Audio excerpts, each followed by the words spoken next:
शनि यदि दबा हुआ है, शनि पर कोई क्रॉस है, शनि पर यदि नक्षत्र है तो व्यक्ति के साथ दुर्घटनाएं होती हैं। पांचों प्रकार में अगर इस प्रकार से राहु रेखा जा रही है तब आप कलयुग में राजा बनेंगे, तब आप कलयुग में लग्जरी लाइफ जिएंगे, तब आप कलयुग में आपका बोलबाला होगा। शुक्र पर जाल बन जाए, इसी शुक्र पर हाँ, तो व्यक्ति को कैरेक्टरलेस बना देता है। नुकीले हाथ वाले व्यक्ति हमेशा ही दरिद्र और परेशान रहते हैं। दूसरों की चुगली करना, दूसरे क्या कर रहे हैं उन पर ध्यान देना, अपने आप पर कभी वो ध्यान नहीं देते हैं। यदि किसी भी रेखा पर नक्षत्र शाइन आ जाए तो वो अकाल मृत्यु की ओर भी ले जाता है।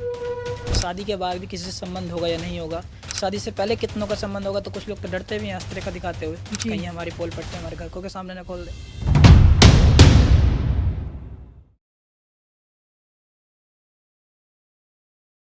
हाथों की इन लकीरों में छुपे अपने भविष्य के जानने की जो जिज्ञासा है हमें हस्तरेखा ज्योतिष के पास लेके जाती है। और आज देखिए हथेली के इन्हीं लकीरों के ये जो लकीरें हैं हमारे बारे में क्या कुछ बताती है, कहती क्या है, यही जानने के लिए आइए हम स्वागत करते हैं वशिष्ठ जी का। सर सबसे पहले तो आपका स्वागत है। हर हर महादेव, सभी को नमन प्रणाम वंदन। तो आचार्य वशिष्ठ जी, आपकी सबसे पहले मैं जर्नी जानना चाहूँगी, किस तरह से आपने गुरुकुल से होते हुए खासकर पाल्मिस्ट्री यानी कि हस्तरेखा शास्त्र में आप आगे बढ़ रहे हैं। जी, ये हमारा वंश प्रदत्त है। जो हमारे परदादा हैं वो बहुत बड़े हस्तरेखा के विशेषज्ञ, ज्योतिष के विशेषज्ञ, कर्मकांड के विशेषज्ञ रहे हैं। हमारे दादा आयुर्वेद के बहुत बड़े विशेषज्ञ हैं और उन्हीं की वंश परंपरा को आगे बढ़ाते हुए हमने गुरुकुल में अपनी शिक्षा दीक्षा ली है और वहाँ से शास्त्र इत्यादि किया और गहन अध्ययन किया। हस्तरेखाओं की रेखाओं पर अध्ययन किया है 8 साल और इसी में आगे बढ़ाते हुए अपना चैनल के माध्यम से हम सभी को प्रचारित करते हैं, सभी को बताते हैं कि हाथों की रेखाओं में कितने गूढ़ रहस्य छिपे हैं। जी। अब आप एक लंबे समय से इसका अध्ययन कर रहे हैं और आप बताते भी हैं, तो हाथ पढ़ने के क्या बहुत अलग अलग तरीके होते हैं? जी, हाथ पढ़ने के 4 प्रकार होते हैं। विश्व में, पूरे विश्व में कोई भी व्यक्ति हो, उसका व्यक्ति का जो हाथ है वो 4 प्रकार से भिन्न नहीं होगा। जी। केवल 4 ही प्रकार होते हैं, उनका हम जिक्र करेंगे और अन्य अलग अलग दृष्टिकोण से रेखाएं देखी जाती हैं, ये बात बिल्कुल सत्य है। रेखाओं के अंदर जो रहस्य हैं उनको अगर हमें देखना है तो हमें उसका प्रकार देखना होगा, रंग देखना होगा, आकार देखना होगा, चिन्ह देखना होगा, तब हम किसी निष्कर्ष पे पहुंचते हैं। यह गहन अध्ययन के बाद आता है। मैं एक एक करके जानना चाहूँगी क्योंकि हथेली में तो बहुत सारी रेखाएं होती हैं, कुछ धुंधली भी दिखती है, कुछ आराम से साफ दिखाई देती हैं। तो सबसे पहले जो मेरा मानना है कि इंसान का सबसे बड़ा धन उसका स्वास्थ्य होता है। तो क्या आप बता सकते हैं कि जब भी अगर आपको देखना है कि भाई सामने वाले का स्वास्थ्य कैसा रहेगा, क्या उसकी लंबी आयु है या नहीं है, ये कैसे जाना जा सकता है? इसे बहुत आसानी से हम बिल्कुल सरलता से जान सकते हैं। इसके लिए स्वास्थ्य रेखा को हमें चेक करना होता है। जो हमारे हाथ में जीवन रेखा है वो पूरे संपूर्ण जीवन के बारे में बताती है। हमारे पास कुछ नोट्स हैं जी। इसमें हम आपको दिखाते हैं जीवन रेखा।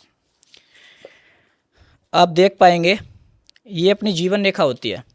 इसमें एक जीवन रेखा आपको दिखा होगा जी। ये जो जीवन रेखा है, संपूर्ण जीवन का रहस्य इस रेखा के अंदर छिपा है। इसके अंदर सुख दुख, लाभ हानि, आयु मृत्यु तक इसके अंदर पहले से ही निर्धारित है। केवल हम उसको चेक करके बता सकते हैं, लेकिन हस्तरेखा शास्त्र के अनुसार प्रॉपर किसी की मृत्यु को बताना, अनुमानित वहाँ से किसी की प्रॉपर रेखाओं को बताना ऊपर से अनुमति नहीं दी जाती है, क्योंकि व्यक्ति को वहम हो सकता है, फिर व्यक्ति घबरा सकता है। लेकिन हाँ, उसको सही गाइडेंस देकर उसकी उम्र को बढ़ाया जा सकता है। तो इसी जीवन रेखा को आप किस प्रकार से देखते हैं कि अगर बीच में धुंधली है, बीच में कट रही है, तो इसके आधार पर आप बताते हैं, प्रेडिक्ट जी करते हाँ, हैं? इस रेखा की पहले उम्र की गणना की जाती है कि जीवन रेखा में की कितनी उम्र है और जीवन के साथ साथ हृदय रेखा की गणना की जाती है, मस्तिष्क रेखा की गणना की जाती है। जब हम इन 3 रेखाओं की गणनाएं करते हैं फिर हम देखते हैं किस समय पर व्यक्ति के क्रॉस आ रहा है। ओरिजिनल पामिस्ट्री यही होती है और गुमराह करने के लिए लोग अलग अलग गुमराह करते हैं, लेकिन मेन पामिस्ट्री यही है कि 3 लोग होते हैं, 3 देवता अपने ब्रह्मा विष्णु महेश होते हैं, उसके बाद 3 ही रेखाएं प्रधान होती हैं, जिसमें अपनी जीवन रेखा, मस्तिष्क रेखा, हृदय रेखा। इनका मुख्य नाम अलग अलग बताए गए हैं। जैसे जो अपनी जीवन रेखा है उसका नाम प्राण रेखा भी है और उसका नाम शक्ति रेखा भी है। व्यक्ति के अंदर ऊर्जा, प्राण कब तक रहेगा ये हम अपनी जीवन रेखा से जान सकते हैं, मस्तिष्क रेखा से भी जान सकते हैं। देखिए, जब इन तीनों का कम्युनिकेशन रहेगा व्यक्ति तभी तक जिंदा रहेगा। माना कि किसी ने अरबों खरबों रुपए कमाकर बहुत बड़ा मालिक बन गया, लेकिन वो अगर मेंटली प्रॉब्लम से ग्रसित है, पागल हो गया, तो वो उस पैसे का क्या करेगा? तो ये हम अपनी मस्तिष्क रेखा से चेक करते हैं, हृदय रेखा से चेक करते हैं। अगर हृदय की धड़कन रुक गई तो व्यक्ति का स्वाभाविक है कि श्वास अगर रुक गई तो फिर उसको चले जाना है इस जीवन से, क्योंकि कहा गया है कि हमें जो श्वासें हैं वो गिनती की हमें मिली हैं। जब श्वासें गिनती की मिली हैं तो ये हस्तरेखा में सब निर्धारित होता है। तो हृदय रेखा से भी चेक कर सकते हैं, मस्तिष्क रेखा से भी चेक कर सकते हैं, और जीवन रेखा से तो हम चेक ही करते हैं। इसको पितृ रेखा बोलते हैं कि हमारे पूर्वजों में, हमारे पुराने जन्म के हमने कैसे कर्म किए हैं, जिसके आधार पर हमें कितनी आयु दी गई है। आप इन जिन 3 रेखाओं का भी ज़िक्र करें, आप हमें दिखा सकते हैं? बिल्कुल, हम आपको चेक करा सकते हैं। हम मार्क कर देते हैं इन तीनों रेखाओं को। जी। जिसमें आप मस्तिष्क रेखा बता रहे हैं, जीवन रेखा बता रहे हैं और हृदय रेखा बता रहे हैं। जी, आप ये चेक कर सकते हैं। इसमें सबसे पहले आप देखने का आपको मिलेगी ऊपर वाली रेखा, उसको हम बोलते हैं अपनी मस्तिष्क रेखा। सबसे पहले आपको ऊपर वाली जो रेखा देखने के लिए मिलेगी उसको हम हृदय रेखा बोलते हैं, और मध्य में जो स्थित है वो अपनी मस्तिष्क रेखा है। उसके बाद एक जो रेखा देखने के लिए मिल रही है अंगुष्ठ के बगल में, आप यहाँ पर देख पाते हैं ये रेखा, ये अपनी रेखा है जीवन रेखा। जीवन रेखा को आयु रेखा बोलते हैं। इस रेखा के आधार पर हम प्रेडिक्शन करते हैं, इसमें कोई क्रॉस आ जाए, इसमें कोई वाई का साइन, इसमें कोई मछली का साइन अगर आ जाए तो व्यक्ति को अचानक से करोड़पति, अरबपति, खरबपति तो बनाता ही है। अच्छा। उसका भविष्य का टर्निंग पॉइंट होता है बदलने का। वहीं से कोई भाग्य रेखा ऊपर के लिए निकल जाए। चलो एक भाग्य रेखा बताते हैं हम आपको। पहले हम प्राण की बात कर रहे हैं। जब हम प्राण की बात कर रहे हैं तो प्राण रेखा ये अपनी है। इस प्राण रेखा पे अगर कोई क्रॉस ना आए, इस पर कोई यव का साइन ना आए, तो व्यक्ति शतायु होता है। अच्छा। 100 वर्ष जीता है। जी। कहा तो ये भी जाता है कि ये जो हमारी हथेली की जो लकीरें होती हैं, हम जैसे जैसे बढ़ते हैं तो ये लकीरें भी चेंज होती हैं। बिल्कुल, कर्म के आधार पर अपने भविष्य को कोई भी बदल सकता है। यदि देखिए हमारा भविष्य क्या है, हमारा भाग्य क्या है, पहले ये समझना होगा। इसके लिए हमें प्रारब्ध के पास जाना होगा। प्रारब्ध क्या है? प्रारब्ध वो है जो हमारे पूर्व जन्म के किए हुए अच्छे और बुरे कर्म हैं, वे ही हमें भविष्य भाग्य के रूप में प्राप्त हुए हैं। कुछ नया हमको नहीं मिला है। जो हमने पिछले जन्म में किसी को सताया है तो वही यातना अभी हमें मिलने वाली है। हमने पिछले जन्म में किसी के साथ गलत किया है तो वही गलत हमारे साथ होना है। किसी से हमने कर्ज लिया है तो उसका कर्ज हमको अदा करना है। उसी आधार पर हमारा जन्म होता है। और जो हमारे दुख हैं वो हमारे पिछले जन्म में यदि हमने किसी को लेश मात्र भी किसी को सताया होगा, थोड़ा सा भी किसी को सताया होगा, तो वो हमें यहाँ पर यातना भोगनी पड़ेगी। उसी को हम भाग्य बोलते हैं। वहीं हमने दान पुण्य किए होंगे, अच्छे कर्म किए होंगे, तो आप देख सकते हो कि भाई इस ज़माने में कोई दानी होगा तो अच्छा पॉलिटिक्स में कोई बड़ा उसको पद मिल गया हो, या फिर उसमें पिछले जन्म में जैसे गुण रहे होंगे वैसे ही कर्म के आधार पर कोई अंबानी के घर में जन्म लेता है।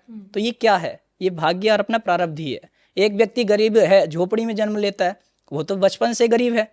एक व्यक्ति अंबानी जी के यहाँ जन्म लेता है तो वो बचपन से ही क्या है? अमीर है। कारण क्या है? प्रारब्ध है। प्रारब्ध क्या है? पूर्व जन्म के किए हुए कर्म। और रेखाएं कैसे काम करती हैं उन्हीं को पढ़कर बताती हैं, और वर्तमान में क्या चल रहा है इसको देखकर भविष्य में कैसे इसके कर्म होने वाले हैं ये भी पूर्व निर्धारित होता है। यानी कर्म भी पूर्व निर्धारित है। अच्छा, लेकिन मतलब हम ये भी माने कि जो हमारी जो लकीरें हैं जब ये चेंज होती हैं, जब बदलती हैं, तो हमारे कर्म के अनुसार बदलती हैं? बिल्कुल, कर्म के आधार पर बदलती हैं। देखिए आपको एक छोटा सा अभी का किस्सा बताते हैं। हम आ रहे थे तो हम विचार कर रहे थे, रास्ते में हमको रुकना नहीं था, लेकिन फिर भी हम गढ़मुक्तेश्वर में रुके और गंगा का हमने दर्शन किया। वहाँ पर हमने एक मोदक पाया। वैसे हम वहाँ रुकना चाह नहीं रहे थे लेकिन फिर भी रुके थे। तो ये हमारा प्रारब्ध था कि दाने दाने पर खाने वाले का नाम लिखा होता है, तो वो हमारा वहाँ पर लिखा था कि हम यहाँ पर मोदक लेंगे। उसी प्रकार से हमारा यहाँ आना भी पूर्व निर्धारित था। व्यक्ति ये जो अपना जीवन है एक नाटक की तरह जीता चला जा रहा है, आगे बढ़ता चला जा रहा है। तो इसके आगे भी लोक हैं, तो प्रेडिक्शन केवल यहीं की नहीं अगले लोकों की भी की जाती है। ये लोक है, ये मृत्यु लोक है, यातना का लोक है। यहाँ पर काफ़ी ये जो शरीर है यहाँ पर यातनाएं दुख भोगता है, कष्ट भोगता है। इसके बाद के जो लोक हैं, ऊर्ध्व लोक हैं, उनकी भी मस्तिष्क रेखा हृदय रेखा से प्रेडिक्शन की जाती है कि स्वर्ग मिलेगा या नर्क में व्यक्ति जाएगा या फिर पाताल से आया है, ये तक हस्तरेखा बता देती है। तो हस्तरेखा का जो शास्त्र है वो सामुद्र ऋषि द्वारा, भृगु ऋषि द्वारा बहुत पुरातन काल से लिया गया। इसीलिए सनातन को हम कहते हैं सनातन सत्य था, सत्य है, सत्य रहेगा। पुरातन था, पुरातन है, पुरातन रहेगा। यानी कि हस्त रेखाओं से आप पूर्व जन्म का भी बता सकते हैं और भविष्य में क्या हो सकता है, और अगले जन्म का भी आप बता सकते हैं अगले जन्म में इंसान क्या बनेगा। बिल्कुल, कि कहीं इसी जन्म में दोबारा ये भी देख सकते हैं कि इसी लोक में व्यक्ति का दोबारा जन्म तो नहीं हो जाएगा, या फिर इस जो 84 लाख योनियों का चक्कर है इससे पार करके व्यक्ति अलग सत्य लोक चला जाए, वैकुंठ लोक चला जाए, ऊर्ध्व लोक चला जाए, अपने इष्ट देवता के लोक में चला जाए, ये भी पता लगाया जा सकता है। लेकिन इस सामुद्रिक शास्त्र से आपको नहीं लगता कि अलग है? क्योंकि सामुद्रिक शास्त्र में जो हम पढ़ते हैं कि आपकी शारीरिक बनावट क्या कहती है आपके बारे में, वो सामुद्रिक शास्त्र हो गया। लेकिन यहाँ हम बात करें अपने हाथ के बारे में, हमारे हाथ की जो लकीरें हैं उनकी बनावट क्या कहती है? ये एक दूसरे से कैसे कनेक्टेड, आप मुझे ये समझाएं। ये कनेक्ट इस प्रकार से है कि जो समुद्र ऋषि ने सामुद्रिक शास्त्र लिखा है उसमें उन्होंने लक्षण शास्त्र लिखा है कि शरीर के अंग, शरीर के तिल, शरीर की बनावट, उसके आधार पर प्रेडिक्शन की जाती है। उसी का एक अंग हस्तरेखा है। हस्तरेखा प्रमाणिक इसलिए है क्योंकि भगवान ने और ब्रह्मा जी ने स्वयं कहा है कि कराग्रे वस्ते लक्ष्मी, कर के जो हाथ के जो अगले भाग में लक्ष्मी का वास होता है, कर मध्य तो सरस्वती, और कर के अपने हाथ के मध्य भाग में सरस्वती का वास है। कर मूले तो ब्रह्मा, कर का जो मूल है उसमें ब्रह्मा जी का वास है। इसलिए हस्तरेखाओं को, क्योंकि शुभ काम हम कुछ करने जाते हैं तो हाथों से करते हैं, अशुभ काम करते हैं तो हाथों से करते हैं, इसलिए अपने हाथों का विशेष महत्व बताया गया है। इसलिए हम हाथों की प्रेडिक्शन से वर्तमान भूत भविष्य को जानते हैं। जी बिल्कुल। चलिए, अब मैं आती हूँ ग्रहों के ऊपर। हाँ। कि मैंने ये पढ़ा है कि भाई हथेली पे आपके 9 के 9 ग्रह बैठे रहते हैं। बिल्कुल। वो आप मुझे बताएं। इस पूरे ब्रह्मांड को अगर आप देखेंगे, ये बताया गया है कि 9 ग्रहों से इतर कुछ नहीं है। हमने लाल कपड़ा पहना है, इसमें मंगल है। यहाँ पर हरा गमला है, इसमें बुध है। इस पूरे संसार में 9 ग्रहों का प्रभाव है। जैसे सूर्य, चंद्र, मंगल, बुध, बृहस्पति, शुक्र, शनि, राहु, केतु, ये अपने 9 ग्रह होते हैं। ये 9 ग्रह हथेली में कहाँ होते हैं, पहले हम इसको समझ लेते हैं, फिर हम इनके विषय में आगे बात करेंगे। एक पिक्चर हम आपको दिखाना चाहेंगे। ये अपना हाथ है। इसके अंदर आप देखेंगे जो फर्स्ट फिंगर है, इसमें आप चेक करेंगे, जिसको हम इंडेक्स फिंगर बोलते हैं, इसके नीचे अपने गुरु जुपिटर का स्थान होता है। उसके बाद अगर हम बात करें तो मध्यमा उंगली के नीचे, जिसको हम अपनी सैटर्न बोलते हैं, वहाँ सैटर्न यानी शनि का स्थान होता है। उसके बाद हम बात करें तो अपने ये जो अपनी अनामिका उंगली है, उसके नीचे सूर्य का स्थान, शन का स्थान होता है। इसको हम रिंग फिंगर बोलते हैं। इसके बाद अपनी लिटिल फिंगर यानी छोटी वाली फिंगर होती है, इसको हम बोलते हैं अपनी ये कोई व्यापार की फिंगर बोलता है, ये बुद्धि की फिंगर, उसको हम बुद्ध रेखा बोलते हैं और बुद्ध पर्वत भी बोलते हैं। इसी के नीचे ये अपना बुद्ध पर्वत होता है। इससे हम काफ़ी कुछ जानते हैं। पहले हम और समझते हैं तो राहु अपने हाथ के मध्य में विराजमान होते हैं। अच्छा। राहु ही ग्रह ऐसे हैं जो दुनिया को, व्यक्ति को नेता, अभिनेता, राजनेता और बड़े बड़े पदों पर अभिषिक्त करते हैं। उन्हीं से दुनिया डर भी रही है। उन्हीं से दुनिया डर भी रही है। उनका केवल डर लोगों के मन में बैठा हुआ है, लेकिन राहु अचानक देने वाला है। अचानक दे तो बहुत कुछ दे दे, और अचानक अगर लेने पे आ जाए तो व्यक्ति को झोपड़ी में ले आए। उसके बाद अगर हम बात करते हैं अपने मंगल की, मंगल बल है, इस पर भी हम आएंगे। उसके बाद अपने मंगल विराजमान होते हैं अंगुष्ठ के पास। और उसके बाद अगर हम बात करें तो आप यहाँ पर देख सकते हैं चंद्र विराजमान होते हैं, चंद्र यात्राएं इत्यादि कराते हैं, तो चंद्र अपने विराजमान होते हैं हथेली के इस भाग पर। केतु बिल्कुल एकदम मणिबंध पर होते हैं। और उसके बाद यहाँ पर अपने शुक्र होते हैं। लग्जरी का जितने भी कारक हैं वो सब शुक्र हैं, और शुक्र अपने अंगूठे के नीचे, अंगुष्ठ में, थंब के नीचे विराजमान होते हैं। तो यही अपने 9 ग्रह हैं। अब आप कहीं भी चले जाइए, मूलतः नवग्रह ही हैं। चाहे आप एस्ट्रोलॉजी में आए, चाहे आप वास्तु में आए, पंच तत्व हैं, पंच तत्व के अंदर भी 9 ग्रह ही हैं। जैसे सूर्य के अंदर अग्नि तत्व है, और अब चंद्रमा के अंदर जल तत्व है, उसी प्रकार से इन तत्वों के अंदर भी 9 ग्रह हैं। 9 ग्रहों से इतर कुछ नहीं है। और 9 ग्रह में अगर हम बात करते हैं तो वास्तु में 9 ग्रह, न्यूमरोलॉजी में 9 ग्रह अंक, पहला अंक सूर्य का, दूसरा अंक चंद्रमा का। एस्ट्रोलॉजी की बात करें, पहला भाव, दूसरा भाव, पहली राशि का स्वामी मेष का स्वामी मंगल है, ठीक है, सिंह का स्वामी सूर्य है। तो स्वामी का मतलब यह है कि मेन 9 ग्रह हैं, इनसे इतर कुछ है ही नहीं। पूरे संसार में 9 ग्रह ही मेन है। तो 9 ग्रह की जब हम बात करते हैं तो हम पहले सूर्य की बात करते हैं। सूर्य हमारे जीवन में हमें क्या देता है, सूर्य से हम क्या पा सकते हैं, सूर्य हमें जीवन में क्या देगा, और सूर्य हमें क्या देने वाला है, ये सब देने के लिए जब हम बात करते हैं तो हमें देखना पड़ता है अपनी रिंग फिंगर। रिंग फिंगर आप देख पा रहे होंगे, रिंग फिंगर के नीचे अपना सूर्य विराजमान है। अब आप सब लोगों ने देख लिया है कि सूर्य कहाँ होता है। सूर्य राजनीति का कारक है, सूर्य ऊर्जा का कारक है जी। क्योंकि सूर्य, अब कुछ मलेच्छ लोग कहते हैं कि भाई ये सब हमारे फरिश्ते हैं। आपके फरिश्ते कहाँ से आए, ये सनातन की देन है भैया। आप अगर नहीं मानते तो आप सूर्य की रोशनी लेना बंद कर दीजिए, इसकी ऊर्जा लेना बंद कर दीजिए। और चंद्रमा हमारे मामा के रूप में, बच्चे भी चंद्रमा को इतने रिस्पेक्ट करते हैं, उन्होंने चंद्रमा को मियाँ बना दिया है। तो मेन उद्देश्य अपना ये है, जो सूर्य है वो हमारे अंदर ऊर्जा का कारक करता है, ऊर्जा का काम करता है। राजनीति में कोई पकड़ बनानी हो, नेत्रों को रिलेटेड, किसी व्यक्ति के नेत्र खराब तो नहीं होंगे, या उसकी आंखों की रोशनी किस प्रकार की होगी, ये हम उसके सूर्य से देख सकते हैं। जैसे आपका एकदम चेहरा खिला हुआ है तो आपका सूर्य अच्छा होगा। कोई व्यक्ति यदि उसका सूर्य चेहरा हमेशा बुझा हुआ रहता है तो उसका सूर्य खराब है। ये सब अपनी जब प्रेडिक्शन हम करते रहते हैं तब हमें अनुभव के रूप में पता चलता है। कोई व्यक्ति एक अच्छे उच्च पदस्थ पे है, उसका सम्मान है, कम्युनिटी में काफ़ी सम्मान है, तो इसका मतलब उसका सूर्य अच्छा है। तो ये हम बिना हाथों की रेखा देखे भी पहचान सकते हैं कि सूर्य कैसा है। तो ये आप चेहरा पढ़ रहे हैं, ये हम चेहरा पढ़ सकते हैं। और चेहरे के साथ साथ हम व्यवहारिक भी पढ़ के बता सकते हैं कि इनका अगर ये इस प्रकार से चले हैं, इस प्रकार से गए हैं, तो इनका कौन सा ग्रह कहाँ बैठा और किस प्रकार का। ये खूबसूरती सनातन की है, इसके अलावा कहीं ऐसा देखने के लिए नहीं मिलता। अब जब बात आती है नेत्रों की, तो आप देखने ज़्यादातर चश्मा लोगों की आंखों में लगा रहता है, या फिर व्यक्ति अपमानित होते रहते हैं, तो उनका कहीं ना कहीं सूर्य इनबैलेंस होता है। व्यक्ति के जीवन में सम्मान की कमी आ रही है, निर्धनता आ रही है, पिता से संबंध नहीं बन रहे अच्छे, तो सूर्य खराब है। सूर्य खराब कैसे होता है, इसका भी हम जिक्र कर लेते हैं। सूर्य खराब इस प्रकार से होता है कि सूर्य पर कोई क्रोश इत्यादि बन जाए, ये अपना सूर्य है, इस पर कोई क्रोश बन जाए, इस पर कोई अशुभ चिन्ह बन जाए कोई, तो नेत्रों का दोष दे देता है। उसके बाद भी बहुत सारे इस पे ग्रह हैं, ये बड़ा डीप है, तो हम ज़्यादा अंदर तक नहीं जाते हुए सूर्य की केवल इतनी ही बात करेंगे कि सूर्य राजनीति का, सम्मान का, पिता का कारक है। जो भी व्यक्ति अपने पिता की सेवा करता है, जो भी व्यक्ति अपने पिता से अच्छे संबंध रखता है, उसका सूर्य कभी इनबैलेंस होता ही नहीं है। तो पिता से अच्छे संबंध रखने चाहिए। और इतना सब कुछ होने के बाद अगर उस व्यक्ति की हथेली में जहाँ सूर्य है और वहाँ उसका उभार नहीं हो रखा है, तो क्या हम समझे? अपने पिता की जितनी सेवा हो सके करनी पड़ेगी, उतनी करनी पड़ेगी। पिता की जितनी रिस्पेक्ट कर सकता है व्यक्ति, और जितना सूर्य को प्रसन्न कर सकते हैं, सूर्य का मतलब होता है ऊर्जा, तो सूर्य को जितना जल देना है, सूर्य के जाप करने हैं, इससे हम सूर्य को प्रबल करके अपने जीवन में और सम्मान और ख्याति और राजनीति पा सकते हैं। और मंगल के बारे में आपसे जानूं, क्योंकि अब जो देखिए 2025 है, नया साल है, लोग कह रहे हैं कि मंगल का ही मार्च तक। साल है। हाँ, ये कहते हैं कि इस समय पर उपद्रव और दंगे बहुत अधिक मात्रा में होने वाले हैं, और हो भी रहे हैं, क्योंकि मंगल का साल चल रहा है। इसमें मंगल की बात करें तो मंगल बल होता है। अब जब कोई व्यक्ति बलवान होगा, यदि वो समझदार है, तो वो अपने बल को किसी गरीब की सहायता करने में लगाएगा जी। और वरना वो क्या होगा, घमंड के अपने एटीट्यूड में रहेगा, जिसके पास बल है कि हमारे पास तो बल है। तो बल का अर्थ है मंगल। मंगल रक्त का कारक है। इन दिनों में व्यक्ति को रक्त के संबंधित विकार होंगे। इन दिनों में नहीं, हमेशा ही हम, अब हमारा जो हस्तरेखा का शास्त्र की यही खूबसूरती है कि वो केवल 1 साल की या 2 साल की बात नहीं करता, अब वो बताता है कि जीवन भर आपका स्वास्थ्य कैसा रहेगा। अच्छा। उसके लिए हम बात करते हैं तो अपना मंगल उपस्थित होते हैं। यहाँ पर आप देख पाएंगे, ये मंगल जो अपने विराजमान है, वो अपने अंगूठे के पास में विराजमान है जी। अब ये मंगल यदि उभार लिए हुए हैं, ऊपर की उठे तरफ हुए थोड़ा हैं, सा, जी। तो व्यक्ति क्या होता है, बड़ा बलवान होता है, साहसी होता है, कहीं भी नहीं डरता है।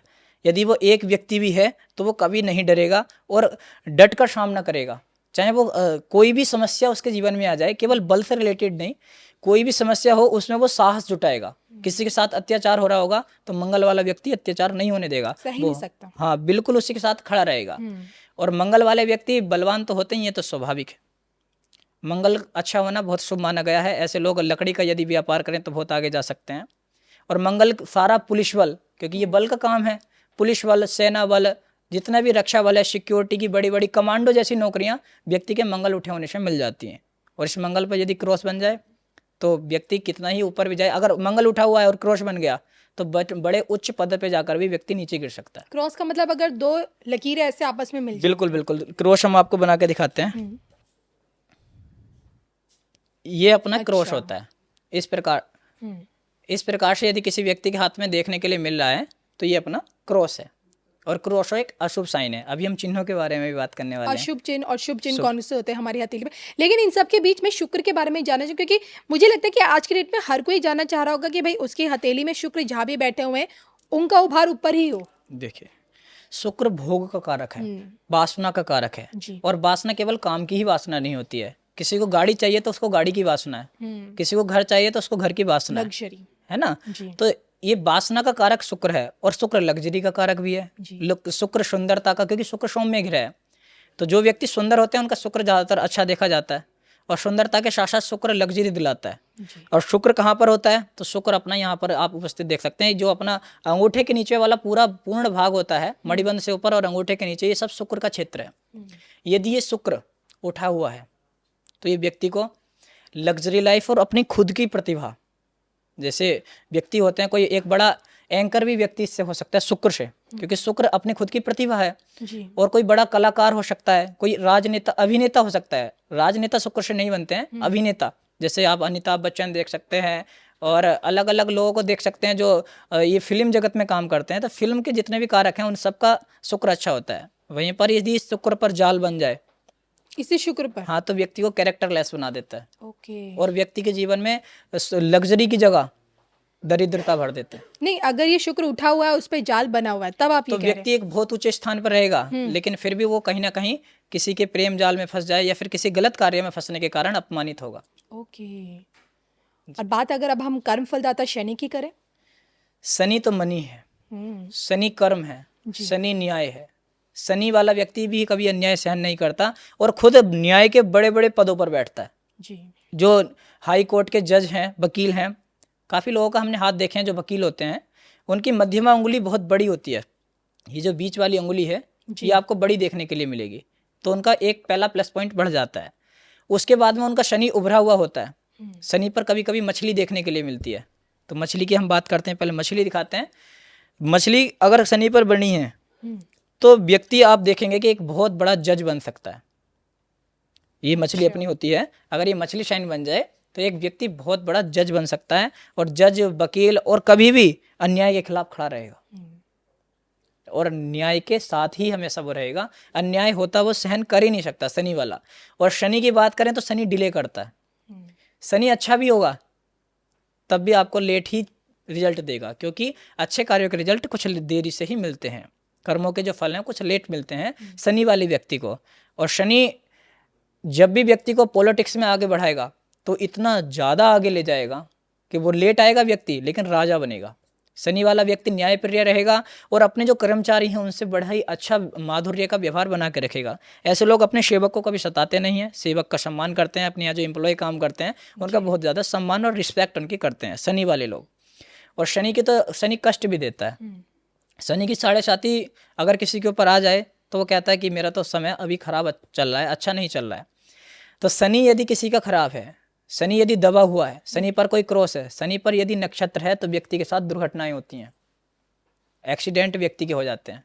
शनि पर यदि क्रॉस है तो उसको अलग अलग प्रकार के रोग कष्ट हो जाते हैं। तो शनि इंपोर्टेंट ग्रह है, शनि को हर किसी को मजबूत करना चाहिए। और शनि को मजबूत करने के लिए क्या करते हैं ये भी हम आगे बताएंगे। बिल्कुल। लेकिन इन सब के बीच जो हमारे बीच में बैठे हुए हैं, हथेली के बीचों बीच जी, राहु। राहु कलयुग के राजा इनको बोला जाता है, आजकल इनको उपाधि दी जाती है कलयुग के राजा। राहु एक डेंजर ग्रह है, राहु कष्ट है, राहु भ्रम है, राहु धुआं है। जी। राहु कुछ भी ना होकर सब कुछ है और सब कुछ होकर भी कुछ भी नहीं है। जी। राहु और केतु दोनों शनि के शिष्य माने जा सकते हैं, क्योंकि शनि का जो कुछ प्रभाव है उसी प्रकार के उनके भी गुण हैं। जी। लेकिन राहु भ्रम है तो वो हमेशा आपको भ्रम में रखेगा। यदि ये राहु आप देख लीजिए, मध्य भाग में राहु होता है, यदि ये राहु आपके हाथ में स्ट्रोंग है तो ये अचानक का भी प्रतीक है। ये कैसे पता चलेगा कि स्ट्रांग है? इसको देखने के लिए आप सबसे पहले हम अपनी जब हथेली देखते हैं तो उसको 5 पैमानों पर नापते हैं। अच्छा। इसको हम पहले कभी भी ऐसे ही सीधा देख के प्रेडिक्शन नहीं कर सकते कि आपकी राहु रेखा मजबूत है तो जाइए आप कलयुग के राजा बनेंगे, नहीं बनेंगे। उसमें पहले आपको देखना है कि इन 5 प्रकार में अगर इस प्रकार से राहु रेखा जा रही है तब आप कलयुग में राजा बनेंगे, तब आप कलयुग में लग्जरी लाइफ जिएंगे, तब आप कलयुग में आपका बोलबाला होगा। जी। और वो 5 प्रकार कौन से हैं आइए समझते हैं। जी। सबसे पहले जब हम बात करते हैं तो उसमें देखा जाता है 20% जो हमारा फल होता है वो हाथों के प्रकार का होता है। हाथ कितने प्रकार के? हाँ। पतले हैं, मोटे, इस तरह से? पतले हैं, मोटे हैं। इसमें पहले देखा जाता है गोलाकार हाथ। अच्छा। यदि ये हाथ है, ये हाथ यदि गोल है, जी। इसकी हथेली गोलाकार है, तो ये 25% आपको, आप इसमें आप 20% मान लीजिए कि आपका हाथ शुभ है। ठीक है। और उसके बाद यदि हाथ गोलाकार नहीं है, चौड़ाकार है तब भी चलेगा, लेकिन हाथ नुकीला नहीं होना चाहिए। अगर ये किसी का व्यक्ति का हाथ नुकीला है, ये पीछे से हाथ एकदम पतला है, आगे से चौड़ा है, तो नुकीले में आ जाएगा। ये नुकीले में आ जाएगा। आगे से एकदम चौड़ा है, पीछे से पतला है, तो ये नुकीले में आ जाता है। नुकीले हाथ वाले व्यक्ति हमेशा ही दरिद्र और परेशान रहते हैं। दूसरों की चुगली करना, दूसरे क्या कर रहे हैं उन पर ध्यान देना, अपने आप पर कभी वो ध्यान नहीं देते हैं जी। और अपनी रिस्पेक्ट को भी खो देते हैं। जब चुगली करते हैं तो वो पकड़े जाते हैं और अपनी रिस्पेक्ट खो देते हैं। तो ये जो सबसे अच्छा हाथ है वो गोलाकार है। गोलाकार हाथ वाले A1 कैटेगरी में आते हैं। नंबर 1, जैसे ट्रेन की 3 आप देखेंगे, AC होता है, स्लीपर होता है, उसके बाद जनरल होता है। तो ये जो नुकीले हाथ हैं जनरल वाले हैं। ओके। और उसके बाद जो फर्स्ट AC की बात करें तो वो गोलाकार हाथ वाले हैं। यदि किसी का गोलाकार हाथ है तो व्यक्ति जीवन में अपनी लग्जरी को पाते हैं, सम्मान को पाते हैं और एक अच्छा जीवन व्यतीत करते हैं। जी। और मध्यम वर्गीय भी लोग रहते हैं जो स्लीपर में जैसे सफर करते हैं, तो उनका हाथ चौड़ाकार होता है। तो चौड़ाकार यानी कि इस प्रकार से चकोर हाथ देखने के लिए मिलता है। ये तो एक पैमाना हो गया। एक पैमाना हो गया। उसके बाद 20% फल रेखाएं देती हैं। अच्छा। रेखा टेढ़ी है, रेखा जाल नुमा है, रेखा पर कोई क्रॉस है, या फिर रेखा मोटी है, रेखा पतली है, रेखा को कोई रेखा काट रही है, रेखा स्वस्थ है या रेखा अस्वस्थ है, ये सब हम जब एक बार पूरा देख लेंगे उसके बाद 20% इसमें ऐड कर देंगे। ठीक है। उसके बाद हम तीसरे पैमाने की बात करते हैं तो हाथ का रंग बहुत इंपॉर्टेंट होता है। अच्छा, रंग भी बड़ा इंपॉर्टेंट रहता है बिल्कुल, इसमें। यदि किसी व्यक्ति का गुलाबी हाथ है तो फिर वो A1 कैटेगरी में आता है। ये ट्रेन का उदाहरण हम इसलिए दे रहे हैं ताकि व्यक्तियों को समझने में आसानी हो, क्योंकि ट्रेन में लगभग सभी ने सफ़र किया होता है, जी। तो वो समझ सकते हैं कि अब ट्रेन में जाके व्यक्ति अपने जीवन को देख सकता है कि भाई अगर आप फर्स्ट AC में कर रहे हैं तो आपकी क्या अभी वर्तमान स्थिति है। तो व्यक्ति चाहता है आगे आगे बढ़ना चाहता है हमेशा। जब किसी को आगे बढ़ना है तो वो इस प्रकार से देख सकता है कि यदि उसका हाथ का कलर गुलाबी है तो वो कहीं भी जन्म ले, चाहे एक झोपड़पट्टी में इसका जन्म क्यों ना हुआ हो, ये मैं लिख के दे सकता हूँ। आने वाले समय में यदि उसका हाथ गुलाबी है तो वह एक बहुत बड़ा व्यक्ति बनेगा। उसके हाथ का कलर यदि गेहूं के कलर का है, गेहूं के कलर वाला काफ़ी मेहनती होता है, वो अपने सारी जो समस्याएं हैं उनको अच्छे से समझ पाता है, उसको जीवन में क्या करना है वो समझ पाता है। वो समझ पाता है कि मेरे ऊपर कितनी जिम्मेदारियां हैं, और जिम्मेदारी से वो हमेशा व्यक्ति काम करता है। और जब वो जिम्मेदारी से काम करता है तो व्यक्ति वो भी अपना नाम बनाता है। लेकिन कुछ ऐसा होता है कि भाग्य उसका 100% साथ नहीं देता, तो वो काफ़ी मेहनत करके भी एक मध्यम वर्गीय रह जाता है। लेकिन तीसरा वाला जो कलर होता है वो होता है पीला कलर। व्यक्ति बहुत रोगीला रहता है, हमेशा आप देखेंगे किसी के घर में रोग ही रोग रहते हैं, एक व्यक्ति हमेशा बीमार रहता है, तो कारण पितृदोष भी होता है, लेकिन मेन उसका हाथ के पीले आपको हाथ का कलर पीला देखने के लिए मिलेगा। मेरे पास एक क्लाइंट आए थे, उनके हाथ का कलर पीला था। हमने कहा आपको कोई ना कोई रोग है।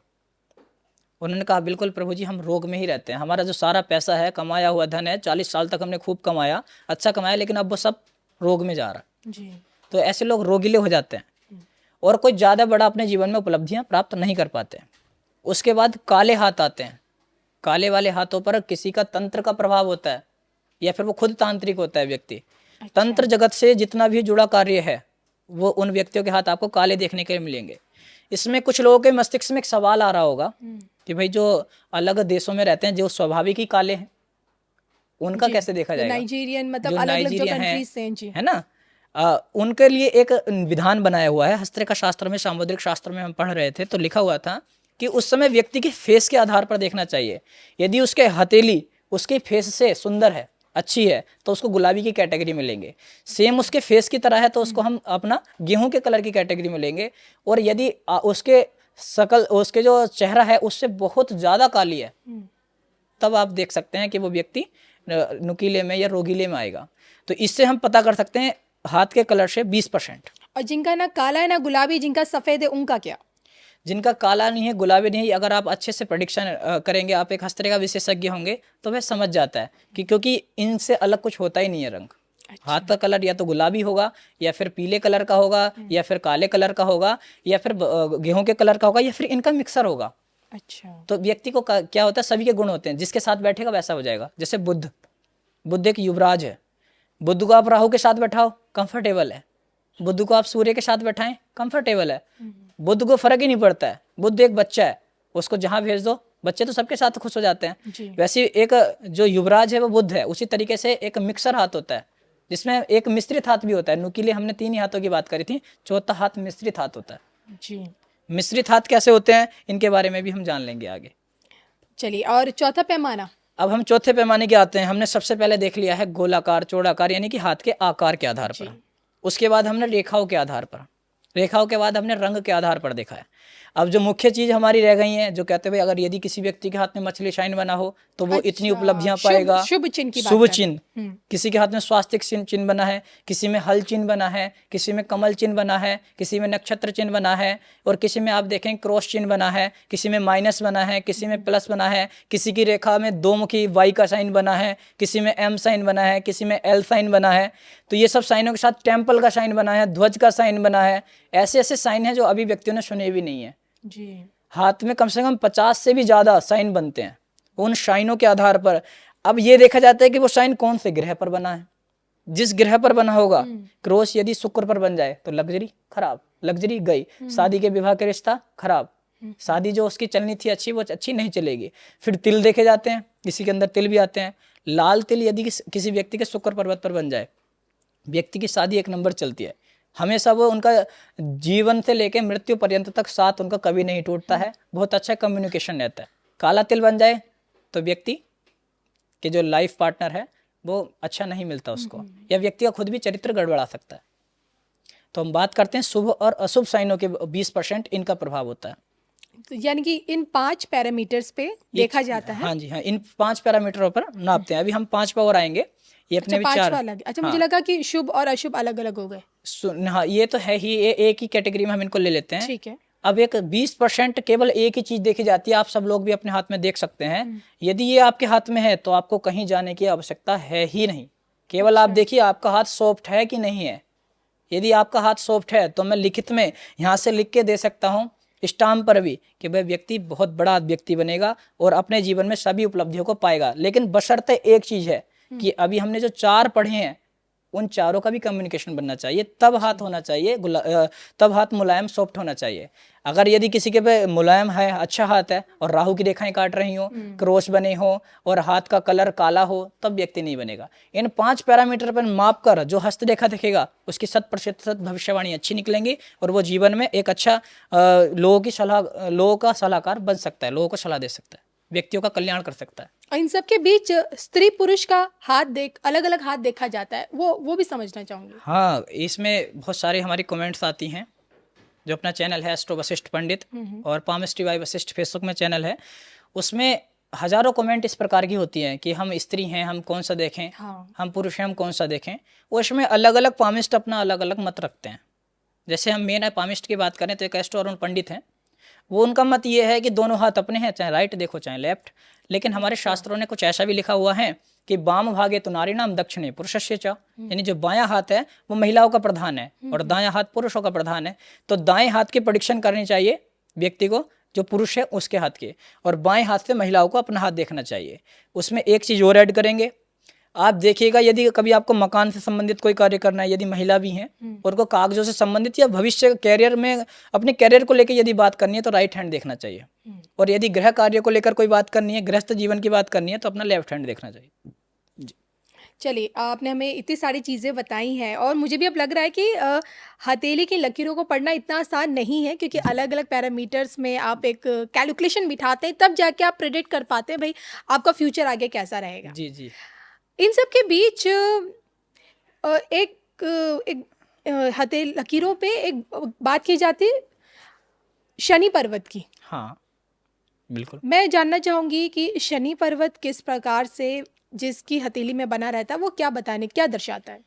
देखिए, जब हम शनि पर्वत के विषय में बात कर रहे होते हैं तो शनि पर्वत सबसे पहले गुलाबी हो, शनि पर्वत उठा हुआ हो, शनि की उंगली ऊंची और बड़ी हो। अब शनि पर्वत वैसे आपने देख लिया, लेकिन एक बार फिर आपको हम दिखा देते हैं। ये अपना शनि पर्वत है, ये बीच में आप उंगली देख पा रहे होंगे, ये अपना शनि पर्वत है, मध्यमा उंगली बीच में जो बना है शनि पर्वत सैटर्न है। अब इस पे 5 पैरामीटर आप अप्लाई करेंगे। यदि किसी को शनि के बारे में केवल अपना जानना है, कोई मनी चाहता है, कोई कष्ट नहीं चाहता जीवन में, वो कहता है मेरे शनि को आप देखिएगा, या फिर कहता है कि मेरा जब शनि की 7.5 आती है ना तो शनि पर्वत डाउन हो जाते हैं, और जब शनि उच्च के अच्छे होते हैं तब शनि उठ जाते हैं। यही तो हस्तरेखा की खूबसूरती है। अच्छा, तो ये दशाओं में भी हमारी लकीरें जी बदलती जी जी, हैं? दशाओं के आधार पर ये जो अपना हाथ है परिवर्तन होता रहता है, हस्तरेखाएं परिवर्तित होती हैं। जब हम शनि की बात कर रहे होते हैं तो शनि सेवक है, व्यक्ति को कर्मनिष्ठ शनि बनाता है। यदि शनि दबा होगा तो संघर्ष देगा, शनि ऊपर के लिए उठ जाए तो वो अच्छा फल देगा, संघर्ष कम देगा, व्यक्ति बैठे बैठे काफ़ी कुछ करेगा जीवन में। और अगर इस शनि पर कोई काला तिल बन जाए तो केवल शनि ही ऐसा है जिसपे काला तिल अच्छा माना जाता है, अन्य काला तिल कहीं अच्छा नहीं माना जाता। तो अचानक उन्नति करा देता है नौकरी के क्षेत्र में। जितनी भी सरकारी नौकरियां हैं ये सब सूर्य से तो रिलेटेड हैं ही, बाकी भाग्य का जो स्वामी है वो शनि है। शनि को न्याय का देवता कहा जाता है, तो शनि न्याय का देवता है, तो व्यक्ति के साथ न्याय होना स्टार्ट हो जाएगा जब यदि शनि उसका अच्छा है तो। और शनि की उंगली बड़ी है, शनि अच्छा है, शनि पर मछली का साइन बन जाए तो व्यक्ति जीवन में कभी मार नहीं खाएगा, जहां जाएगा अपना झंडा गाड़ कर आएगा, नाम बना कर आएगा। और यदि ऐसे व्यक्ति को किसी न्याय के क्षेत्र में उतार दिया जाए तो बहुत बड़ा, जैसे राम मंदिर का मुद्दा आप देखेंगे, एक वकील हैं जिन्होंने उनको जीता है जी। ऐसे इस प्रकार के बड़े बड़े वकील, हाई कोर्ट के जज व्यक्ति बन जाते हैं यदि शनि पर एक मछली का साइन बना हो। और जैसे उत्तर प्रदेश सरकार में 2 मछली बनी है, 2 मछली बनी हो तो ये सबसे अच्छा माना जाता है। मत्स्य साइन। इस साइन के बारे में जितना कहा जा सके उतना कम कम है। अब इस पे हम सभी साइनों को लेंगे, इस पर स्वस्ति साइन बन जाए, इस पर नहीं, आपसे जानना चाहूंगी सबसे शुभ जो टॉप का है। सबसे बढ़िया है शनि पर मछली, शनि पर स्वास्तिक। तो व्यक्ति धर्म के मामले में यदि आगे जाए तो एक अच्छा धर्म का वक्ता बन सकता है। और जितने भी आप बड़े बड़े व्यक्ति देखेंगे वो सब शनि से बड़े बनते हैं। अच्छा। उनका शनि स्ट्रोंग होता है, चाहे वो अंबानी जी हों, चाहे वो अडानी जी हों, चाहे वो बिरला जी हों, कोई भी हो, उनका शनि कभी खराब नहीं होता है। बड़े बड़े राजनेता अभिनेता हैं, उनका शनि अच्छा अजी खराब होता है, कभी कभी दशा आती है तो व्यक्ति का डाउनफॉल चलता है। आप देख सकते हैं उनका समय खराब चलता है। जी शनि से जाता। अच्छा, और इन सब के बीच कोई एक ऐसा साइन जो आपको ऐसा लगता है, क्योंकि आपने एक लंबे समय से इस पे अध्ययन किया है, अभी कर भी रहे हैं, कोई एक ऐसा अशुभ साइन जो इंसान की जिंदगी में बर्बादी ला दे? बर्बादी तो लाएगा सबसे देखिए, जब हम बर्बादी की बात करते हैं तो यव साइन और द्वीप साइन, ये दो ही साइन काफ़ी हैं व्यक्ति को बर्बाद करने के लिए।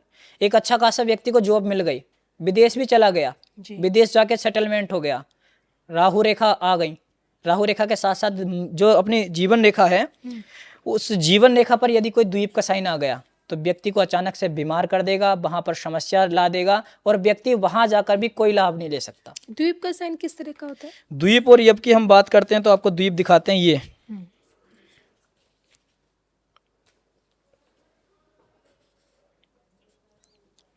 ये लाल हमने लाल से आपको अंदर मार्क करके दिखाया, उसके अंदर एक शाइन बना है जिसको हम द्वीप शाइन बोलते हैं। अच्छा। ये द्वीप है और उसके बाद एक यव शाइन होता है, यव यानी जौ की तरह, तो वो इसी की तरह सेम होता है, बस थोड़ी सी भिन्नता है कि जो यव है वो कुछ मोटा होता है और जो द्वीप है वो पतला और लंबा होता है। ये जितने समय के लिए जीवन रेखा पर आएगा आपको बर्बाद कर देगा। आपके जीवन में कष्ट, दुख, तनाव, जितना संघर्ष हो सकता था आप समझ नहीं सकते, उससे ज्यादा संघर्ष देगा।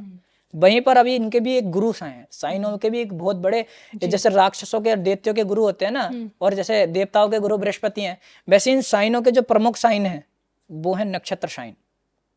और नक्षत्र साइन बहुत खतरनाक है, हमने पिछले पॉडकास्ट में और अलग अलग भी समय बताया हुआ है, लोगों को समझाया हुआ है। यदि किसी भी रेखा पर नक्षत्र साइन आ जाए तो वो अकाल मृत्यु की ओर भी ले जाता है। अच्छा। तो सबसे पहले तो अपना जीवन है, देखिए ऐसा कहा गया है यदि जीवन है तो हम अच्छे कर्म करेंगे, बुरे कर्म करेंगे और किसी को सम्मान देंगे, अपमान सहन करेंगे। जब हमारा शरीर ही नहीं रहेगा तो हम क्या करेंगे? इसलिए हम इंपॉर्टेंट देते हैं अपनी आयु को। सबका जीवन बड़ा प्रिय है, अनमोल है, इसलिए कहते हैं अपने जीवन को कभी व्यर्थ में नष्ट नहीं करना चाहिए और व्यर्थ के कामों में भी नष्ट नहीं करना चाहिए और कभी भी आत्महत्या जैसे अपने कदम नहीं उठाने चाहिए, क्योंकि जीवन बहुत अनमोल है। इसके अंदर हमें क्या पता भगवान ने ऐसी योजना बनाई हो कि हमें रंक से अचानक राजा बनाने का कोई साइन हाथ में हो। बिल्कुल। तो हस्तरेखा से परामर्श कर लेना चाहिए, देख लेना, कभी कोई तनाव आए तो हस्तरेखा विशेषज्ञ से मिल जाना चाहिए। अब देखिए, जो भी लोग हमारे इस पॉडकास्ट को देख रहे हैं उनके मन में एक प्रश्न ज़रूर होगा, वशिष्ठ जी आपसे जानना चाह रहे होंगे कि उनका क्या जिनके हाथ नहीं होते? ये तो बड़ा पॉपुलर सवाल आपने पूछ लिया। हम देखते हैं हमारी कमेंट बॉक्स में बहुत सारे ऐसे प्रश्न भरे होते हैं, यही सवाल सबके मन में होता है। अब समस्या ये है कि बार बार पर्सनली किस किस को जवाब दिया जाए, तो आपके इस चैनल के माध्यम से, पॉडकास्ट के माध्यम से आज हम जवाब देना चाहते हैं। यदि किसी व्यक्ति का हाथ नहीं है, बिल्कुल दोनों हाथ नहीं है, तो उसका मस्तक है, मस्तक पे रेखा है, क्योंकि हम उस हस्तरेखा की बात कर रहे हैं जो सनातन से चली हुई आई है और वो लक्षण शास्त्र की बात करती है। सब कुछ छोड़ के अगर आप ये देखें, कोई व्यक्ति पैरों को रगड़ रगड़ के चलता है तो कहते हैं मंद बुद्धि है, इतने गांव के लोग भी जानते हैं। कोई अच्छा बिल्कुल पता ही नहीं चला कब चला गया तो कहते हैं चोर है, इसके मन में अच्छा भाव नहीं है। या कोई सिंपल मध्यम चल रहा है तो कहेंगे अच्छा व्यक्ति है। तो ये लक्षण शास्त्र से उन्होंने बताया, केवल क्या कॉमन बातें देख के, कॉमन सी बात देखी और उन्होंने इतनी प्रेडिक्शन कर दी है। और जहाँ तक हद तक ये कुछ हद तक ये बहुत अच्छी भी होती है। अब हम बात कर रहे थे अपनी मुख्य बात, जब किसी व्यक्ति के हाथ नहीं है तो उसका मस्तक है। अब जिसके मस्तक भी नहीं है, चलो मान लिया हमने कि किसी का मस्तक से नहीं है, क्योंकि कुछ उदाहरण आते हैं व्यक्ति के जिनके मस्तक की रेखाएं मिट गई, या ना कोई एक्सीडेंट, कोई कुछ हुआ, या फिर कोई बीमारी के कारण मस्तिष्क की रेखा मिट गई, उस बीमारी में हाथ भी चले गए, तो पैरों के नीचे रेखाएं होती हैं, उन रेखाओं को चेक करते हैं। अब यदि वो रेखा भी मिट गई, व्यक्ति के पैर भी उसमें चले गए, तो व्यक्ति के जो प्रश्न लगन कुंडली है उससे हम उसका भविष्य बताते हैं। वो कहता है गुरुजी मुझे कर्ज मेरा कब उतरेगा, तो हम उसी समय की प्रश्न लगन कुंडली बना के तात्कालिक बताते हैं कि 6 महीने में, 10 महीने में, या कब उतरेगा या नहीं उतरेगा, क्या प्रेडिक्शन करे। तो प्रश्न लगन कुंडली है, और उसके बाद प्रश्न लगन कुंडली के बाद मेन कुंडली है। आपके पास कुंडली है, क्योंकि जब अब आपका जन्म हुआ, जन्म समय, जन्म स्थान से हम कुंडली निकालते हैं, कुंडली से देखते हैं। अब किसी को अपना जन्म स्थान भी नहीं पता तो प्रश्न लगन तो होता ही होता है। अब ये सब भी नहीं है तो हम वास्तु से बताते हैं। कि गुरुजी हमें कैंसर जैसे भयावह रोग हैं, तो भाई आपका जो ईशान कोण है वो डिस्टर्ब है, वहाँ पे आपने कोई ना कोई मलमूत्र त्यागने की कोई ऐसी चीज़ें आपकी बनी हुई हैं, या फिर गुरुजी हमारा जो पाचन तंत्र है वो ठीक नहीं रहता, तो भाई आप अपनी रसोई को ठीक कर लीजिए, जो आपका रसोई का आग्नेय कोण है वहाँ पर आप रसोई को कीजिए और उसको सुव्यवस्थित कीजिए। कोई कहता है कि हमारे रक्त में कमी है, तो जी आपका जो जल तत्व ठीक नहीं है, तो आप अपने वायव्य कोण को ठीक कीजिए, जो अपना डायरेक्शन वायव्य कोण है। तो एक हस्तरेखा विशेषज्ञ केवल हस्तरेखा विशेषज्ञ नहीं होता, वो हर विधा को जानने वाला होना चाहिए, वो सभी चीज़ों का नॉलेज उसको होना चाहिए, वास्तु का, एस्ट्रोलॉजी का, न्यूमरोलॉजी का। अब हम न्यूमरोलॉजी पे आ जाते हैं, उसके व्यक्ति के फ़ोन का नंबर तो होगा, उसका मकान नंबर होगा, उसका गाड़ी नंबर होगा, तो हम उससे उसका भविष्य चेक करके बता देंगे। लेकिन हस्तरेखा जिसकी नहीं है उसकी मस्तिष्क रेखा, जिसकी मस्तिष्क रेखा नहीं है उसकी पैरों की रेखा, जिसकी पैरों की रेखा नहीं है उसकी प्रश्न लग्न कुंडली, बस यहीं से बहुत कुछ बताया जा सकता है। ये उन सब के लिए जवाब है जो कहते हैं जिनका हाथ नहीं होता क्या उनके भविष्य नहीं होते। तो फिर ब्रह्मा जी ने क्यों लिखा कि कराग्रे वस्ते लक्ष्मी, जिनका हाथ नहीं है तो ब्रह्मा जी ने क्यों कहा कि कर के आगे जो लक्ष्मी का वास होता है, मध्य में सरस्वती का वास होता है और मूल में ब्रह्मा जी का वास होता है। देवी देवता ये आज का तो लिखा हुआ नहीं है। अभी जो देवी देवताओं को भी नहीं मानते, कुछ लोग तो ऐसे होते हैं भगवान को भी नहीं मानते जी। अब भाई करोड़ों साल पहले लिखा हुआ ब्रह्मा मुरारी स्त्रोप्रांतिकारी, वैज्ञानिक क्या रिसर्च करेंगे? ये अभी कोई 9 ग्रहों पर गए नहीं है, पूरे 9 ग्रहों पर भी वैज्ञानिक नहीं है, 27 नक्षत्र पे नहीं गए हैं अभी, 12 राशियों पे नहीं गए हैं अभी, केवल चंद्रमा पर गए हैं। बहुत अच्छी बात है, हमारा देश तरक्की कर रहा है, करना चाहिए, लेकिन जो सनातन की तरफ उंगली उठाएगा वैज्ञानिकता में जाके, उसके लिए हमारे ज्योतिषी खड़े होंगे, सनातन धर्म के धर्मावलंबी खड़े होंगे और हम उसके लिए बिल्कुल डट कर सामना करने के लिए तैयार हैं। हम ज्योतिष के शास्त्र से बताएंगे कि वहां पर तत्व क्या है। चंद्रमा पर अब गए, लेकिन उससे करोड़ों साल पहले कहते कि भाई चंद्रमा पर जल है, चंद्रमा का जल तत्व है, तो ये कैसे बता दिया, क्या कारण है? क्योंकि ये सब हमारे ऋषि मुनियों ने पहले से ही शास्त्रों में विधि निहित कर रखा है, सब लिख रखा है, प्रमाणों के साथ प्रमाणित कर रखा है। बिल्कुल। अब इन सब के बीच बहुत से ऐसे सवाल होते हैं जिन्हें हम अपने भविष्य से जोड़ते हैं, मतलब हमारे आने वाला कल क्या है उसकी पिक्चर जानने की एक मन में उत्सुकता होती है। सबसे पहला सवाल उसी उत्सुकता को लेकर लोग जानना चाहता है कि मेरी लव मैरिज होगी अरेंज मैरिज होगी। 99% लोगों का पहला सवाल हथेली की लकीरों से। देखिए, इसमें सबसे पहले हम आपको एक बात बताना चाहेंगे जो आज तक किसी ने नहीं बताई होगी। आप किसी का भी पॉडकास्ट देख लीजिए, आपको ये बात नहीं बताएगा। लव मैरिज अरेंज मैरिज क्या होती है। सबसे पहले हम अपने एक ग्रामीण क्षेत्र की बात करते हैं, तो वहाँ देखा जाए तो एक पंडित जी और एक नाई होते हैं जो जाते हैं, पुराने ज़माने की पहले की बात कर रहे हैं, अभी आज से 50 साल 10 साल 20 साल पुरानी बात कर रहे हैं। वो एक बार जाके वहाँ पर रिश्ता सेट करके आ जाते हैं और वो जीवन पर्यंत जो लड़की हैं लड़का हैं खुशहाल रहते हैं। और वो जब ही अपने घर में आते हैं, यदि खुशी खुशी आते हैं, कभी दुखी होकर नहीं आते। कारण कि वो उस प्रकार के पंडित जी वहाँ जाकर नक्षत्र देखते थे, राशि देखते थे, सब कुछ देख के वहाँ से वर को चुनते थे। तो वो होती थी अरेंज मैरिज। और वो पहले ही देख लेते थे कि ये व्यक्ति के अंदर कितनी वासना है, इस व्यक्ति के कर्म कैसे रहेंगे, सारे हस्तरेखा लक्षण शास्त्र सब कुछ पढ़ के तब पंडित जी राय देते थे कि आप विवाह कर लीजिए। देखते थे वंश खानदान कुल देखते थे कि इनके वंश वाले लोग मिल पाएंगे नहीं मिल पाएंगे, इनके कर्म आपस में मिल पाएंगे, इनके भाग्य आपस में मिल रहे हैं नहीं मिल रहे हैं। और नाई देखता था वंश को कि इनके वंश में कौन कौन कैसे कैसे क्या करते हैं, और पंडित जी देखते थे उसके ग्रह नक्षत्र को। तो शादी पूरे जीवन पर्यंत चलती थी। आप अपने माता पिता, हमारे माता पिता, हमारे दादा दादी, उनको देखिए, क्या उनका कभी इस प्रकार से कोई डिवोर्स वाली बात बनी, कुछ इस प्रकार का नहीं होता ना, क्योंकि उन्होंने पहले से ही पंडित जी के द्वारा वो काम किया होता था। अब लव मैरिज की जहाँ बात आती है, तो लव मैरिज अब रही कहाँ गई है। सबसे पहले तो लड़की लड़का देख लेते हैं, मीटिंग हो जाती हैं और आपस में फ़ोन पे बातें होने लग जाती हैं, तो कहाँ की लव मैरिज रह गई, ये कहाँ की अरेंज मैरिज रह गई, ये तो लव मैरिज है। तो ज़्यादातर लव मैरिज ही आजकल चल रही है प्रचलन में। अगर हम साइनों की बात करें तो यदि किसी की हृदय रेखा दो मुखी है, हम आपको करके दिखाते हैं, लव मैरिज के कुछ साइन दिखाते हैं। अच्छा, ये बताया जा सकता है कि आज आपकी लव मैरिज होगी अरेंज मैरिज होगी? हाँ, ये बताया जा सकता है, आसानी से बताया जा सकता है।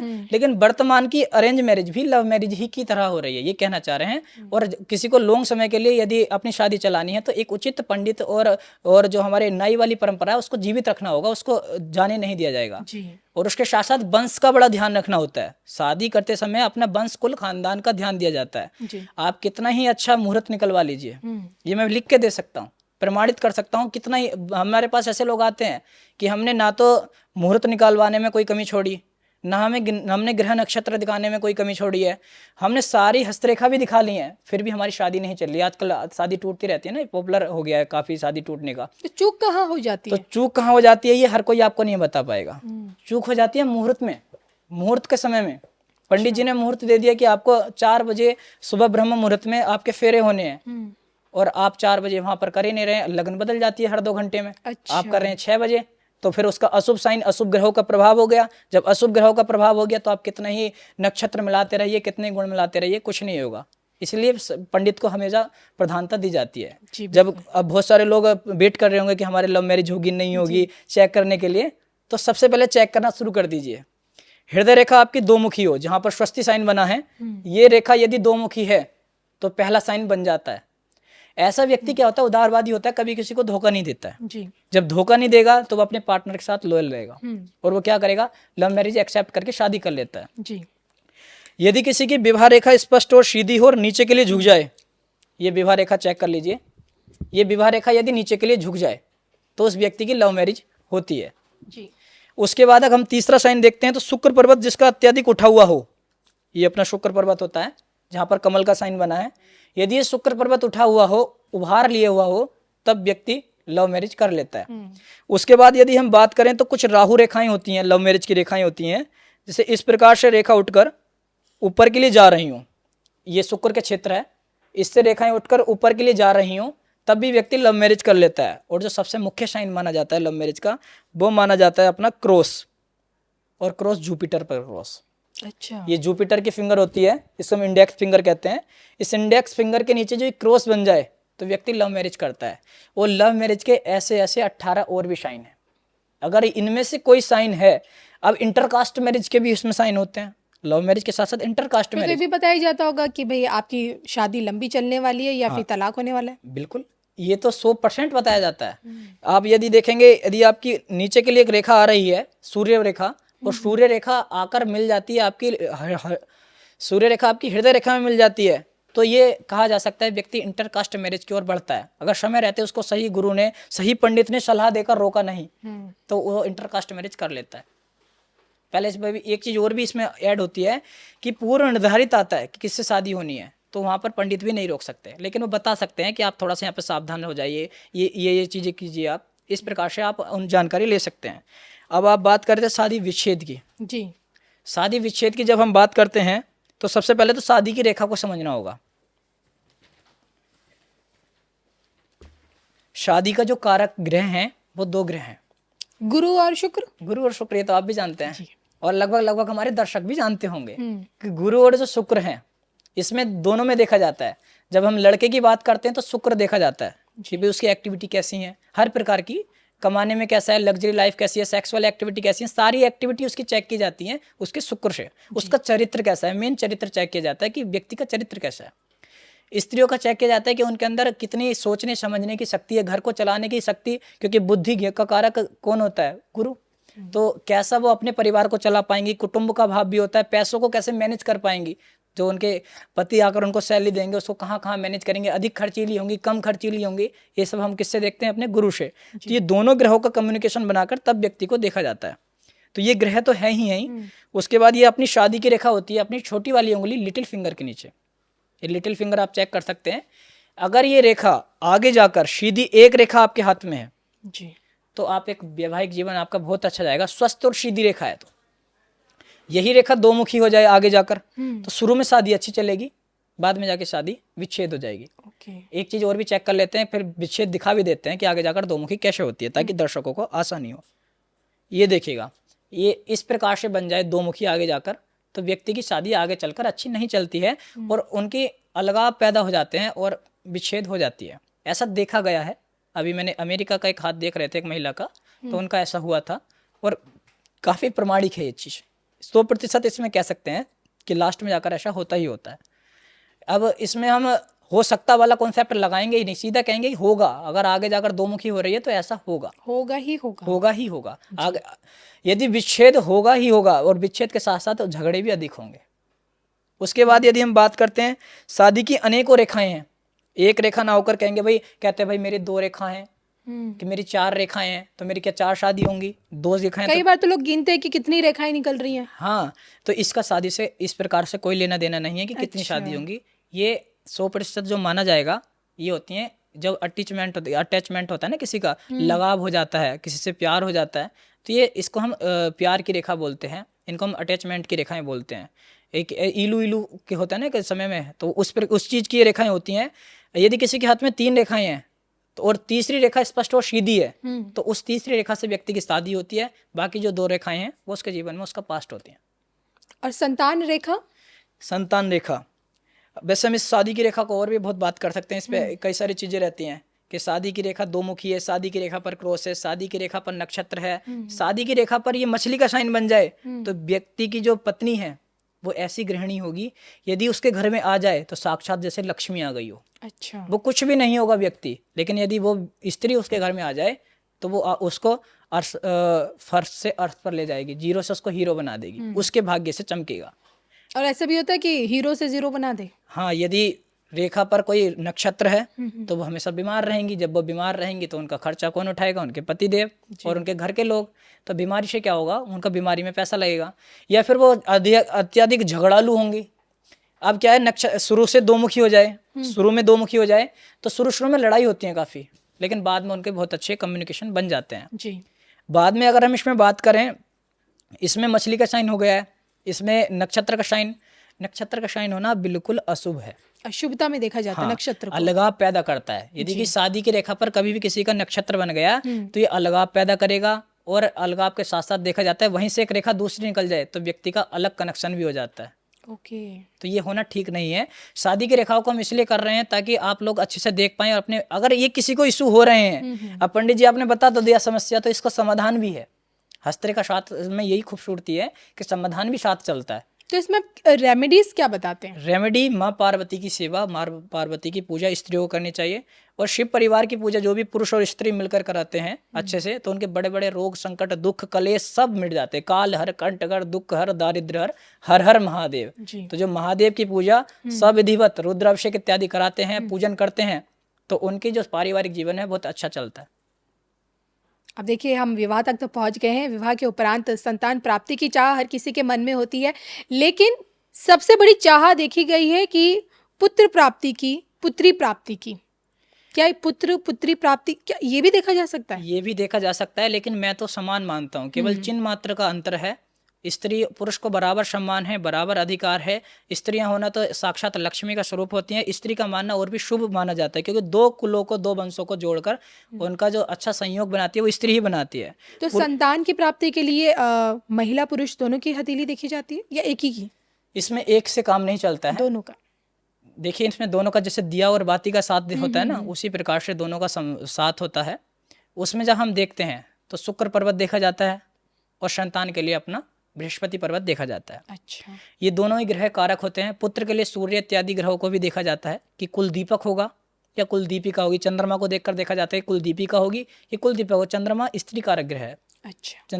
स्त्रियां चंचल होती हैं, मन का कारक है, और एकदम भावुक भी हो जाती हैं। पुरुष कठोर होते हैं, तो पुरुष बल होते हैं, ऊर्जा होते हैं। अब ऐसा भी नहीं मानना चाहिए, दोनों चीजों में होते हैं, लेकिन होते ऐसा है, कॉमनली ये देखा गया है जी, है ना, ऐसा होता है स्वभाव के अनुसार हम बोल रहे हैं, है जी। ना। बाद में अगर हम देखें, कोई कहता है कि किसी को पुत्र होगा या नहीं होगा, ये किसी को जानना है, तो इसे देखने के 18 प्रकार हैं। 18 प्रकार? 18 प्रकार, 18 प्रकार से आप जान सकते हैं कि आपके पास स्त्री होगी या फिर पुरुष होगा, कितने होंगे, ये सब देख सकते हैं। लेकिन इसमें बहुत सारे मतभेद हैं। कीरो अपना जो सिद्धांत है उसमें बताते हैं कि यदि ये शादी की रेखा है, इसके ऊपर छोटी छोटी खड़ी रेखाएं आ जाएं, इन रेखाओं को आप चेक करिए, अगर इस पर कोई खड़ी रेखाएं आ जाएं तो उन खड़ी रेखाओं को आप गिन लीजिए। जो स्वस्थ खड़ी रेखाएं होंगी शादी की रेखा के ऊपर, शादी के उपरांत जो खड़ी रेखाएं स्वस्थ होंगी, लंबी होंगी, वो पुत्र संतान को दर्शाती हैं। अच्छा। और जो हल्की होंगी, पतली होंगी, वो पुत्री संतान को दर्शाती हैं। तो ज़्यादा पुत्री और पुत्र के चक्कर में व्यक्तियों को नहीं पड़ना चाहिए। संतान हो जाए, अच्छी संतान हो, इसके भाव से आप देख सकते हैं। और स्वस्थ भी हो संतान, ये भी स्वस्थ ज़्यादा भी इम्पोर्टेंट हो, रहती है। अच्छी हो और नाम बनाने वाली हो, बुढ़ापे में सेवा करे। इसके लिए आप देखिए, आप जो हम देखते हैं, हमारी जो भारतीय परंपरा है वो संतान की रेखा देखने की है। यहाँ पर ये जो आप देखेंगे शुक्र पर्वत, शुक्र के ऊपर सीधी रेखाएं हैं, तो ये बताती हैं कि व्यक्ति इतनी संतान पैदा कर सकता है, जो सत्य है, सही है, कि उसके अंदर इतनी कैपेसिटी है। यदि 4 रेखाएं हैं तो 4 संतान करने की उसके अंदर कैपेसिटी है, वो इतना कर सकता है, 4 संतान तक उसके हो सकती हैं, 3 संतान 2 संतान उसके हो सकते हैं, ये बता सकता है। लेकिन प्रॉपर ये नहीं बता सकता कि इसके 2 ही संतान होंगी, इसके 1 ही संतान होंगी, क्योंकि इसमें स्त्री पुरुष दोनों के हाथ का संयोग करा जाता है। और 18 प्रकार की रेखाएं जो मिलाना जानता है, मिला सकता है, वो बता सकता है। इसके लिए हमें एक बड़ी LED की आवश्यकता होती है, उपकरण की आवश्यकता होती है, और हाथ में स्याही लगाई जाती है, लेंस देखा जाता है, बारीकी से चेक करके छोटी छोटी रेखाएं तब बताया जाता है। तब भी अनुमति नहीं है, क्योंकि आजकल और प्रकार के डॉक्टर इत्यादि उपकरण चल गए हैं ना, तो बताने की अनुमति ही नहीं है कि पुत्र होगा या पुत्री। ये बताओ संतान होगी और कब होगी, ये बताया जा सकता है। चलिए अब हम विवाह से आगे बढ़ते हैं। और एक चाह जो लोगों के मन में होती जानने की कि बुढ़ापा ना आए। देखिए, कई ऐसे लोग देखे गए हैं जिन्हें उम्र से पहले बुढ़ापा आ जाता है। कई लोग ऐसे भी हैं जिनकी उम्र तो बड़ी है लेकिन अपनी उम्र से बहुत छोटे भी लगते हैं। हाँ, जो अपनी केयर रखते हैं और जिनके शुक्र अच्छे होते हैं, और युवराज बुध जिनका अच्छा होता है, वो हमेशा खिले रहते हैं। वो अगर 34 के होंगे तो 24 के लगेंगे, 54 के होंगे तो 44 के लगेंगे। कुछ ऐसे होते हैं कि 18 के होते हैं, 28 के लगते हैं। कारण है उनका शनि इनबैलेंस होना, जो कि शनि के कारण, और केतु इनबैलेंस होना, उनके बाल सफ़ेद हो जाते हैं। अलग अलग उनके जो शारीरिक है, उनकी स्वास्थ्य जो रेखा है वो अच्छी नहीं होती है। और आप देखेंगे जो ज़्यादातर बूढ़े लोग कौन लगते हैं, जो काम धंधा इत्यादि ज़्यादा करते हैं। वो हमेशा कभी AC, जो AC में बैठा है वो तो हमेशा A1 रहता है, अच्छा रहता है। लेकिन जो काम करता है, जो ग्राउंड में काम कर रहा है, उस व्यक्ति को देखने के लिए मिलता है कि उसकी जो जीवन रेखा है वो अत्यधिक फैली हुई होती है। यदि जीवन रेखा ज़्यादा फैल रही है, राहु रेखाएं काट रही हैं, शनि पर्वत डाउन है और शनि के साथ गुरु पर्वत डाउन है, तो व्यक्ति को जल्दी बुढ़ापा आता है। पैसे की चाह तो महाराज जी हर किसी के मन में होती है। आज तो सबसे पहले तो मुझे लगता है ये प्रश्न मुझे सबसे पहले उठाना चाहिए था। लेकिन मैंने चाहकर भी थोड़ा बीच में लिया प्रश्न कि कैसे जाने कि भाई आपकी हथेली आपको अमीर बना रही है या फिर गरीब। देखिए, ये इसमें अगर हम बात करें तो अमीर और गरीब हमें 9 के 9 ग्रह बनाते हैं जी। अब इसके लिए हमें दिशा रेखा पर आना होगा। डायरेक्शन क्या है, हम ज्योतिष के पास क्यों जाते हैं, किसी ज्योतिषी के पास क्यों जाते हैं? हमें डायरेक्शन दिखा सके, सही रास्ता हमें बता सके कि हमें किस क्षेत्र में काम करना चाहिए। IT कंपनियों की ओर बढ़ना चाहिए या फिर नई नई टेक्नोलॉजी की ओर बढ़ना चाहिए। राहु क्योंकि टेक्नोलॉजी का कारक है, और ये पॉडकास्ट कर रहे हैं, इसमें मशीन है, सब कुछ है, तो ये मशीनगिरी का कारक कौन है? अपना राहु है। और बुद्ध इसके साथ अगर मिल जाए, राहु बुद्ध मिल जाए, तो व्यक्ति को टेक्निकल में जाना चाहिए। इसी प्रकार से यदि राजनीति के क्षेत्र में कोई आदमी है तो उसको सूर्य अच्छा होना चाहिए, सूर्य के साथ साथ राहु भी अच्छा होना चाहिए, शनि भी अच्छा होना चाहिए। अब आप मोदी जी की बात करेंगे तो उनका खुद का एक फेसबुक और हैंडल है, और उनका एक अपना एक बहुत करोड़ों सब्सक्राइबर वाला चैनल भी है, तो वो सोशल मीडिया पर भी एक्टिव हैं और लोगों को बुलाते हैं, उनको अवार्ड भी देते हैं। जैसे मैथिली ठाकुर, अलग अलग वैदिक लोगों को उनको अवार्ड देते हैं। तो कारण क्या है कि वो राजनीति के क्षेत्र में तो है ही, लेकिन उनका राहु अच्छा है, तो राजनीति के साथ साथ वे टेक्नोलॉजी में भी आगे हैं जी। और अच्छा राफेल जैसे अलग अलग तकनीकों में भी लगे रहते हैं। बिल्कुल। तो ये दोनों चीज का कम्युनिकेशन उनके पास है। लेकिन हम पर्सनल व्यक्ति की बात ना करके सभी व्यक्ति की बात करें, तो यदि किसी को राजनीति में आगे जाना है, ऊर्जावान बनना है, सोने का व्यापार करना है, तो सूर्य अच्छा होना चाहिए, क्योंकि सोना सूर्य का कारक है। किसी को कोयले के व्यापार में, खादान में काम करना है, सीमेंट, बजरी, बजरफुट और इतने जो बिल्डिंग बनाने के बिल्डर बनना है, तो मंगल अच्छा होना चाहिए, शनि अच्छा होना चाहिए। और किसी को प्रॉपर्टी का काम करना है, आजकल प्रॉपर्टी डीलर बहुत देखने के लिए मिलेंगे, उनका मंगल अच्छा होता है, मंगल पर कोई त्रिकोण बने होते हैं, तो जिसलिए वो प्रॉपर्टी डीलर होते हैं जी। अब हम आपको दिशा रेखा के अनुसार इन 9 ग्रहों पर आधार पर बताते हैं व्यक्ति अमीर कब बनता है जी। डायरेक्शन रेखा दिशा रेखा है, जिसको हम भाग्य रेखा भी बोलते हैं जी। अब आप सब लोग भाग्य रेखा को देखने जा रहे हैं, और भाग्य रेखा के आधार पर अब हम 5 वाला कॉन्सेप्ट यहाँ पर लगाएंगे। अच्छा। वो 5 प्रकार में से जिसके हाथ में 3 प्रकार मिलेंगे वो अमीर बन जाएगा, केवल 3 प्रकार में। और 5 में से जिसके 2 मिलेंगे वो थोड़ा लो लेवल का अमीर बनेगा। जिसके 5 के 5 प्रकार मिल जाएंगे तो वे व्यक्ति ही अद्भुत होंगे, चमत्कारिक होंगे। उनकी जो शैक्षिक, जो उनकी शिक्षा की शैली, बोलने की शैली, व्यवहार की शैली, आप देखेंगे जो एक अमीर व्यक्ति है उसकी शैली अलग होती है, उसका व्यवहार अलग होता है, उसका पहनावा अलग होता है। गरीब व्यक्ति का घर अलग होता है, उसकी गाड़ी भी छोटी होती है, उसका घर मकान भी छोटा होता है, उसके बोलचाल में भी अंतर होता है। तो ये सब जानने के लिए हम अपने 9 ग्रहों को चेक करेंगे, रेखाओं को चेक करेंगे, उसके बाद उसके हाथ के कलर को चेक करेंगे, हाथ के प्रकार को चेक करेंगे, हाथ सॉफ्ट है या नहीं है इसको चेक करेंगे जी। इन 5 प्रकार के पैमानों को हम करने के लिए सबसे पहले चेक करेंगे दिशा रेखा, क्या वो सही दिशा में चल रहा है। ये देखिए, आप यहाँ से जीवन, आप कहेंगे महाराज जी आपने फूल से क्या बना दिया है, फूल के टाइप, तो ये हमने आपको देखने के लिए मिलेगा एक दिशा रेखा बनाई है। ये सीधी जा रही है, शनि पर भी जा रही है।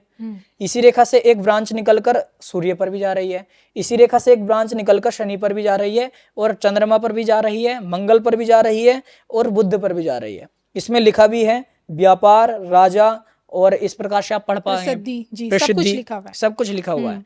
तो यदि कोई व्यक्ति प्रसिद्धि के डायरेक्शन में जा रहा है और उसका चंद्रमा अच्छा है तो उसको 101% प्रसिद्धि मिलनी ही मिलनी है। अच्छा, अब सबकी छोड़िए, अपनी बताते हैं। हमारा जो चंद्रमा है वो उच्च का 10वें भाव में बैठा हुआ है और चंद्रमा हथेली में भी उच्च का है।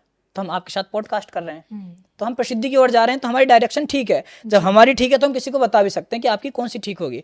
अब कोई राजनीति के क्षेत्र में जा रहा है तो आप 100% देखिए उसकी जो राजनीति की रेखा है वो भाग्य रेखा से टच हो रही होगी। एक राजनीति की रेखा बड़ी होगी, राजनीति की रेखा सूर्य की रेखा होती है। अब आप देखेंगे जैसे कि अब किसी को धनवान बनना है, केवल उसको धनवान बनना है, किसी से कोई मतलब नहीं है, तो उसको देखना पड़ेगा उसके हाथ में एक ट्रायंगल बना हुआ होना चाहिए जो बहुत ही प्रचलित मनी ट्रायंगल है। ये बीच में जो ट्रायंगल है रेखाओं से ये ट्रायंगल बन जाए। अच्छा, तो ये पहला एक लक्षण बन जाता है कि व्यक्ति के अंदर कैपेसिटी है, व्यक्ति के अंदर उस लेवल तक जाने की पावर है। अब जब ये सबसे पहले बात करते हैं भाग्य रेखा निकलकर यदि सीधा शनि पर्वत तक जाए, शनि पर्वत आप सबने देख रखा है, फिर भी आप चाहें तो एक बार देख सकते हैं। शनि पर्वत यानी मध्यमा उंगली, यहाँ तक जीवन ये अपनी भाग्य रेखा निकलकर सीधी शनि पर्वत तक जाए तो व्यक्ति बहुत बड़ा धनाढ्य बनता है। अगर इस रेखा को कोई राहु रेखा ना काटे, इस पर कोई नक्षत्र का साइन ना हो, इस पर कोई क्रॉस का साइन ना हो, इस पर कोई काला तिल ना हो, वो जिस समय पर आएगा, अब जिस समय कब समय होगा तो रेखा की गणना कीजिए। अब रेखा की गणना कैसे करेंगे? भाग्य रेखा, दिशा रेखा की गणना। ये सब क्यों बता रहे हैं? क्योंकि आप प्रॉपर गाइडेंस ले सकें। ऐसी कोई एक रेखा होती ही नहीं है कि आपको एक रेखा है तो आप बहुत बड़े धनवान, क्योंकि सब लक्षण होने चाहिए, सारी चीजों को देखना, सारी चीजें देखनी पड़ती हैं। केवल धन ही नहीं है, धन के साथ साथ उसकी व्यवस्थित क्या करेगा वो धन का। अगर आप किसी एक व्यक्ति को अभी 100 करोड़ दे दें तो अगर कोई व्यापारी होगा तो व्यापार में लगा के उसका 1000 करोड़ बना देगा। यदि आप किसी अन्य व्यक्ति को दें तो उसको कहीं ना कहीं लगाएगा। लेकिन जिसको बोध ही नहीं है, उस लेवल का व्यक्ति नहीं है, तो वो क्या करेगा? वो तो ये समझेगा कि मैं वस्त्र ले लूँ, मैं गाड़ी ले लूँ, इन सब में लगा रहेगा। तो ये होना भगवान देख के देते हैं हमेशा कि इसके अब ग्रह चेंज करने हैं, अब ग्रह चेंज करने हैं। उसकी दिशा रेखा के अनुसार वो व्यक्ति अगर चले तो वो 100% धनवान बनता है। देखिए यहाँ मणिबंध है, मणिबंध से रेखा शनि तक जा रही है, बीच में एक ट्रायंगल बन रहा है। इस ट्रायंगल के बनने के साथ साथ शनि पर्वत गुलाबी है, शनि पर्वत के ऊपर कोई मछली का साइन बन रहा है, स्वस्ति का साइन बन रहा है, कोई शुभ साइन बन रहा है, तो आप अमीर बन जाएंगे। कैसे बनेंगे? आप कोई इस प्रकार का काम कर लीजिए, कोई सरकारी नौकरी के लिए आप ट्राई कीजिए, क्योंकि नौकरियों का कारक भी कौन है? शनि। आप न्याय के क्षेत्र में ट्राई कीजिए, आप वकील बनिए। अगर आप चाहते हैं तो आप बिल्डर बनिए, कोई ऐसे ये सब बेचने का कार्य कीजिए। और आप एक विक्रेता बन सकते हैं और एक कोयले की खदान में आप काम कर सकते हैं, कोयले का काम कर सकते हैं। लोहे का रिलेटेड जितनी भी गाड़ियां हैं सब लोहे के रिलेटेड काम में आती हैं, तो आप गाड़ियों का व्यापार कर सकते हैं। ऐसे व्यापारों में अगर आप जाएंगे और सरकारी नौकरी की ओर जाएंगे तो आप 100% अमीर बनेंगे। अब आप एक एक्टर बनने चले गए, आपके हाथ में रेखा तो शनि की है, अच्छी है, और आप एक्टिंग की लाइन में जाएंगे, आप कहेंगे हमारा तो काम ही नहीं बन रहा, हमें कोई बुलाता नहीं है, अलग अलग प्रकार की। अब कोई व्यक्ति प्रॉपर्टी डीलिंग में इस प्रकार से जाने लग जाए तो वो कर्ज में आ जाएगा, मंगल की तरफ चला जाए और काफ़ी इन्वेस्टिंग कर दे तो वो उसको कर्ज स्वाभाविक हो जाएगा। अब हम बात करते हैं यही रेखा यदि सूर्य की ओर मुड़ जाए, भाग्य रेखा निकली और निकलने के बाद राजा जहाँ लिखा है लिटिल, यहाँ पर रिंग फिंगर के नीचे चले जाए जहाँ पर राजा लिखा है जी, तो व्यक्ति राजा कौन होता है? वर्तमान के समय में राजा आप किसको समझते हैं? जिसका राज वही राजा। बिल्कुल। किसका राज है अभी देश पर? मोदी जी का। मोदी जी का। और उसके साथ साथ किस ये राजनेता हैं, IAS PCS अधिकारी हैं, वास्तव में इनका राज देश पर है। तो यही वर्तमान समय के राजा और मंत्री माने जाएंगे। इनके लिए कोई उच्च पद अधिकारी बनना है। देखिए राजा तो बहुत सारे हैं क्योंकि स्वतंत्र देश है, तो एक राजा तो है नहीं जी। लेकिन जिले का राजा अलग है, गांव का राजा अलग है, परिवार का मुखिया अलग है, नेता राजा, ठीक है। अब किसी को ऊंचे लेवल पर जाना है, राजनीति से पैसा कमाना है, अब करोड़ों उसको भी कमाना है। जो बिल्डिंग का काम करेगा वो भी करोड़ों कमाएगा, जो गाड़ी का व्यापार करेगा वह भी करोड़ों कमाएगा। लेकिन सबसे ज्यादा जो आप देखेंगे राजनीति के लेवल में जो ऊपर जाएगा, आजकल राजनेताओं के पास ज्यादा प्रॉपर्टी देखी जाती है, तो राजनेता की तरफ लोग ज्यादा जाते हैं। अब राजनेता के साथ साथ वो सोने का काम भी कर सकता है, स्वर्ण का व्यापार करना चाहे, अन्य कोई भी यदि व्यक्ति काम करना चाहता है इस सूर्य से रिलेटेड ऊर्जा क्षेत्र में, अग्नि का वो काम करना चाहे, अग्नि से रिलेटेड कोई कार्य करना चाहे, तो व्यक्ति की अगर इस प्रकार से रेखा देखने के लिए मिल रही है, भाग्य रेखा से एक रेखा यदि जा रही है अपनी सूर्य की ओर, तो व्यक्ति को राजनीति में चले जाना चाहिए जी। एक सोने का व्यापारी बन जाना चाहिए। यदि वो स्वर्ण का व्यापारी बनता है, राजनीति में जाता है, तो उसकी तरक्की 100% तय है और वो व्यक्ति नाम भी कमाता है। बाकायदा शर्त एक है, रेखा टूटी ना हो, रेखा अस्वस्थ ना हो कि महाराज जी हमारे हाथ में तो बन रही है लेकिन हम फिर भी गरीब हैं, हम कोई राजनेता नहीं है। फिर भी वो व्यक्ति राजनेता होगा, एक नेता होगा, चाहे वो अपनी क्लास का मॉनिटर ही क्यों ना हो। अगर रेखा बनी है तो वो मुखिया होगा। अब ऊंचे लेवल पे जाने के लिए तो इन 5 पैमानों पे घूमिए। पहले देखिए, हाथ कलर गुलाबी है, हाथ का जो आकार है वो गोलाकार है, हाथ की जो ये अपनी रिंग फिंगर है ये बड़ी है, इसके ऊपर कोई मछली का साइन बना है, कोई स्वस्ति का साइन बना है, कहीं कोई अशुभ साइन तो नहीं बना है। इन सब डायरेक्शन पे चेक करके सब कुछ फिट आ रहा है तो आप राजनीति में उतर जाइए। सरकारी नौकरी कैसे देखें? सरकारी नौकरी में किस लेवल की नौकरी चाहिए? आईएएस, पीसीएस चाहिए या फिर लेखपाल चाहिए? इंसान तो चाहता कि जानना चाहता ना कि भाई मेरी सरकारी नौकरी लगेगी नहीं लगेगी, मेरे भाग्य में है या नहीं है। केवल सरकारी नौकरी के जानने के लिए तो आप शनि के पास भी जा सकते हैं। यदि भाग्य रेखा निकलकर सीधा शनि पर जाए तो मीडियम लेवल की, सेवक लेवल की नौकरी लग जाएगी। जैसे कि अब छोटे जो लेवल की नौकरियां होती हैं, वैसे नौकरियां तो सब अच्छी हैं, लेकिन छोटे लेवल की जो नौकरियां हैं, बड़ी बड़ी रैंक की नहीं है, पदाधिकारी नहीं है, वो शनि से मिल सकती हैं। किसी को पदाधिकारी बनना है, आईएएस, पीसीएस, जज, कलेक्टर, बड़े बड़े लोग बनना है, तो उसके लिए उसके सूर्य पर्वत भी उठा हुआ होना चाहिए और उसकी भाग्य रेखा सूर्य की ओर जाना चाहिए, तब वो सरकारी नौकरी को प्राप्त कर सकता है। तो ये वो हमारे अंदर की इच्छाएं होती हैं जो हम जानना चाहते हैं कि भविष्य में ऐसा होगा नहीं होगा, जो हमारी हथेली की जो लकीरें दर्शाने की कोशिश करती हैं। जी जी। अब इन सब के बीच अकाल मृत्यु के बारे में भी जाना जा सकता है। बिल्कुल, हम अकाल मृत्यु के बारे में समझ लेते हैं, उसके बाद हम व्यापार के बारे में समझेंगे, क्योंकि ये दिशा रेखा है। दिशा रेखा स्वच्छंद है, रेखाएं सारी स्वच्छंद है, ये रेखा कहीं भी जा सकती हैं। अब बाकायदे शर्त ये है कि जीवन रेखा सबके हाथ में, आपके हाथ में जो जीवन रेखा है वो आपको क्या देगी, कैसा जीवन देगी, कैसी लाइफ देगी, कैसी पत्नी देगी, वो जीवन रेखा तय जीवन रेखा तय करेगी। इस पूरे संसार में जब तक आप जिएंगे आपके साथ क्या घटना घटेगी, अगर वो आपके साथ घटना कुछ घटने वाली है तो वो घटना आपके कहाँ पर आएगी, जीवन रेखा पर आएगी, क्योंकि पूरे जीवन का ब्यौरा जीवन रेखा के अंदर है। आपका कहीं भी कोई एक्सीडेंट होता है, कहीं आपका सम्मान होता है, अपमान होता है, वो शो करता है हमारा जीवन रेखा पर, उसको बड़ा गहनता से देखा जाता है। उसके बाद जब कोई बात करता है अपने व्यापार में जाने की या फिर अकाल मृत्यु की बात करता है जी, तो पहले हम अकाल मृत्यु के बारे में बताते हैं। अकाल मृत्यु के मुख्य 5 साइन देखे गए हैं। जब हम अकाल मृत्यु की बात करते हैं तो मुख्य 5 साइन देखे गए हैं, उन साइनों को हम बनाकर दिखाते हैं। यदि ये भाग्य रेखा पर आ जाएं तो ये आपके भाग्य की मृत्यु कर देते हैं, यानी कि भाग्य को डिस्टर्ब कर देते हैं जी, अकाल ला देते हैं उसके अंदर। कहते हैं ना कि अब भाई वो एक तरीके से भाग्य हमारा तो ऐसे समझिए जैसे चल ही नहीं रहा हो, यानी हमारा भाग्य अच्छा नहीं चल रहा। अब ये व्यापार पर आ जाए तो उस व्यापार जो चल रहा है उस व्यापार की अकाल मृत्यु समझ लीजिए कि अब उस पर ग्रहण लग गया। तो अकाल मृत्यु केवल शरीर की अकाल मृत्यु नहीं होती है, किसी भी काम को रुक जाना उसकी मृत्यु समझ लीजिए, क्योंकि जो चीज़ बनी है उसको नष्ट होनी है, नष्ट यानी उसकी मृत्यु। ठीक है, उसकी जब हम बात करते हैं तो मृत्यु कहाँ से देखी जाती है? मृत्यु देखी जाती है लाइफ लाइन, हार्ड लाइन और माइंड लाइन, इन तीनों पर यदि कोई रेखा इस प्रकार की हो तो कोई घबराने की बात नहीं है, मैं किसी को डराना नहीं चाहता और कभी भी कोई डरे भी ना, क्योंकि एक रेखा से कभी कोई भी निष्कर्ष नहीं आता। अब 5 पैमानों पे नापना होगा और 5 पैमानों पे नापने के बाद भी किसी के हाथ में इस प्रकार की कुछ रेखा इत्यादि बनती हैं तो उचित पंडित से सलाह ले सकता है और उसमें अपने जीवन में बदलाव कर सकता है। उपाय पहले ही बता देते हैं, उपाय महामृत्युंजय है, क्योंकि रेखाएं टूट भी जाती हैं बीच से, किसी की आधी आधी रेखाएं होती हैं तो हमने देखा है कि उसकी रेखाएं बढ़ाई गई हैं। हमारे खुद के जो दादाजी हैं उनकी उम्र 70 साल थी, उस समय पर उनकी रेखाएं ब्रेक भी हो रही थी। उन्होंने स्वयं कहा था कि मैं स्टाम्प पे लिख के दे देता हूँ, क्योंकि जो हमारे परदादा हैं बहुत बड़े सिद्ध थे, महात्मा थे। अच्छा, वो सिद्ध पुरुष थे, वो सांप का मंत्र, बिच्छू का मंत्र, हर प्रकार के मंत्र, यंत्र, तंत्र, तीनों चीज के बहुत बड़े जानकार थे। तो उन्होंने स्वयं कहा था कि मैं आज लिख के देता हूँ कि मेरी मृत्यु 70 साल में नहीं होगी, 5 साल का मैं खुद का लिख के देता हूँ और 15 साल तक की मेरी अभी मैं भविष्यवाणी कर रहा हूँ कि आप बिल्कुल चिंतित ना हो। डॉक्टर ने मना कर दिया था कि अब आप नहीं बचेंगे, 8 दिन के ये मेहमान हैं। तो हम सब घबरा गए थे भाई, हमारे दादाजी।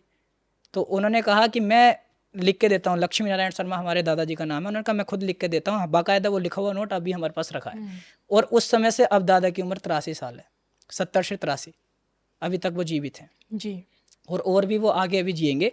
और ये आयु कैसे उन्होंने निर्धारित की? एक तो सत्पुरुष और जो जानकार लोग हैं, जो ज्योतिष शास्त्र को जानते हैं, वो रेखाओं को पढ़ते हैं। अब हमारे दादाजी ने तो हमें सिखाया, उन्होंने कहा बेटे, उन्होंने बताया कि यदि किसी की यहाँ से रेखा टूट भी रही हो और उसके बाद में शुभ साइन मछली का साइन जीवन रेखा पर हो, और साथ में आपका जो प्राण रेखा है, प्राण रेखा ऊपर की दोनों रेखाएं स्पष्ट हो, यानी कि जो अपनी मस्तिष्क रेखा है और मस्तिष्क रेखा के साथ हृदय रेखा स्पष्ट हो, तो व्यक्ति की मृत्यु नहीं होती। यानी कि एक रेखा मृत्यु नहीं कराती। उन्होंने वहां पर यह सिद्ध करना चाहा कि एक रेखा अकाल मृत्यु नहीं कराती अगर सही समय पर जाप कर लिया जाए, सही समय पर शिव जी का पूजन कर लिया जाए। तो उनके लिए हमने भी प्रार्थना की और वो स्वयं में ही अपने जानकार हैं, उन्होंने अपने लिए स्वयं भी काफ़ी कुछ किया और वो जप करते रहते हैं हमेशा।